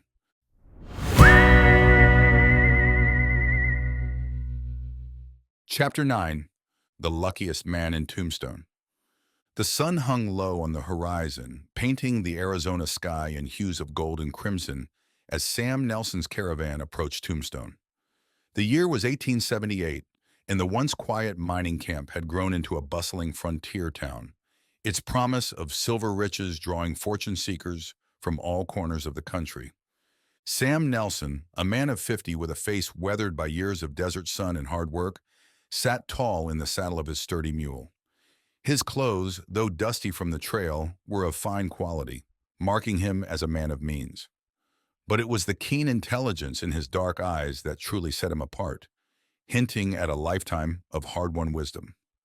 Beside him rode Hayden Anderson, a young man of 25 whose fashionable attire and bejeweled fingers stood in stark contrast to the rugged landscape around them. Hayden was the grandson of Arik Anderson, Sam's former partner, and the man to whom he owed his freedom and success. As they crested a hill, the town of Tombstone came into view, its wooden buildings and tents sprawling across the valley floor. The distant sound of a piano playing Aura Lee drifted up from one of the saloons, a reminder of the civilization they were approaching after weeks on the trail. Sam's eyes narrowed as he surveyed the scene before him. He had led many such caravans into Tombstone over the years, each one adding to his reputation as one of the most successful merchants in the territory. But today his thoughts were troubled, focused on the young man beside him and the debt he felt he owed to Arik Anderson's memory. "Mr. Nelson?" Hayden's voice broke into Sam's reverie. "I've been meaning to ask you something." Sam turned to the young man, noting the hint of restlessness in his tone. "What's on your mind, son?" Hayden gestured at the caravan behind them, loaded with goods bound for Tombstone's hungry markets. "Why do you still do this? Lead the caravans yourself, I mean? Surely a man of your wealth could afford to let others handle such menial tasks." Sam's weathered face creased in a small smile. "Menial tasks, you say? Tell me, Hayden, do you consider your grandfather's work menial?" The young man had the grace to look abashed. "Of course not, Mr. Nelson. But grandfather built his fortune from nothing. Surely, once a man reaches a certain level of success, he can afford to enjoy the finer things in life." Sam's eyes took on a distant look as he considered his response. "Let me tell you a story, Hayden. A story about a young man not much different from yourself who learned the true value of work." As they began their descent into the valley, Sam's rich baritone carried over the creak of wagon wheels and the jingle of harnesses. "Many years ago, before Tombstone was more than a glimmer in a prospector's eye, I was a slave in the South. My brother had gotten into trouble, and my father couldn't raise the money to keep me from being sold to pay his debts." Hayden's eyes widened in surprise. He had known Sam was once a slave, but had never heard the full story. "I was sold to a plantation owner in Georgia, a hard man who believed in working his slaves to the bone. But even in those dark times, I remembered something my father had told me. Son, no matter what happens, always be the hardest worker in any room." Sam paused as they navigated a tricky bend in the trail, ensuring the wagons behind them made it safely. Then he continued. "There was another slave there, an old man named Mr. Miller. He told me something I've never forgotten. He said, 'Sam, the man who loves his work will be happier and more prosperous than the man who works only because he must.'" As they entered the outskirts of Tombstone, Sam's voice took on a more urgent tone. "I took those words to heart, Hayden. Even as a slave, I worked harder than anyone else. I learned everything I could about the running of the plantation, about trade, about people. And when the chance for freedom came, I was ready." They passed by the Birdcage Theater, where a group of miners were eagerly discussing the latest performance of The Count of Monte Cristo, a tale of revenge and redemption that had captured the imagination of the frontier town. "Your grandfather, Arik Anderson, was the man who gave me that chance. He saw something in me, saw how hard I worked, and he helped me escape. But he did more than that. He taught me about trade, about leading caravans just like this one." Sam's eyes misted over with the memory. "Arik didn't just hand me my freedom or my success, Hayden. He showed me how to earn it. And that's a lesson I've never forgotten." As they approached the center of town, Sam brought his mule to a halt, turning to face Hayden fully. You ask why I still lead these caravans myself. It's because this work, this menial task as you call it, is the foundation of everything I've built. It keeps me connected to the realities of trade, to the people we serve, to the very essence of what made me successful. Hayden sat silently, absorbing Sam's words. The bustling streets of Tombstone seemed to fade away as he grappled with the weight of the lesson being imparted. Sam continued, his voice soft but intense. Your grandfather understood this, Hayden. He didn't build his fortune so that his descendants could live lives of idle luxury. He built it as a platform for you to achieve even greater things, through your own hard work and determination. As if to underscore Sam's words, the sound of pickaxes striking rock echoed from a nearby silver mine, a constant reminder of the hard work that was the lifeblood of Tombstone. Hayden looked down at his jeweled hands, then back at Sam's weathered face. For the first time, he saw not just a successful merchant, but a man who had overcome incredible odds through sheer force of will and dedication to his work. Mr. Nelson, Hayden said, his voice thick with emotion. I think I understand now. Grandfather's legacy isn't just the wealth he left behind. It's the example he set, the values he lived by. Sam nodded, a smile of approval spreading across his face. That's right, son, and it's not too late for you to follow in his footsteps. With a determined set to his jaw, Hayden began removing the rings from his fingers. I've been a fool, Mr. Nelson, but that changes today. I want to learn, truly learn, the business as you and grandfather knew it. As the last rays of sunlight glinted off the discarded jewels, Hayden straightened in his saddle, his bearing now more closely resembling the man Sam had known and respected. Well then, Sam said, his voice filled with a mixture of pride and challenge. Let's get this caravan unloaded. There's no better place to start than at the beginning. As they led the caravan into the heart of Tombstone, the townsfolk paused to watch the procession. Many recognized Sam Nelson, the respected merchant prince, but those with keener eyes noticed something else. A transformation in the young man riding beside him. A new purpose in his stride and a fire in his eyes that spoke of lessons learned and a bright future ahead. The sun finally dipped below the horizon, and as the first stars appeared in the darkening sky, Tombstone prepared for another night of revelry and dreams of silver fortunes. But for Hayden Anderson, the real treasure had already been found, not in the ground, but in the wisdom of a former slave-turned-merchant, and in the enduring legacy of hard work and perseverance.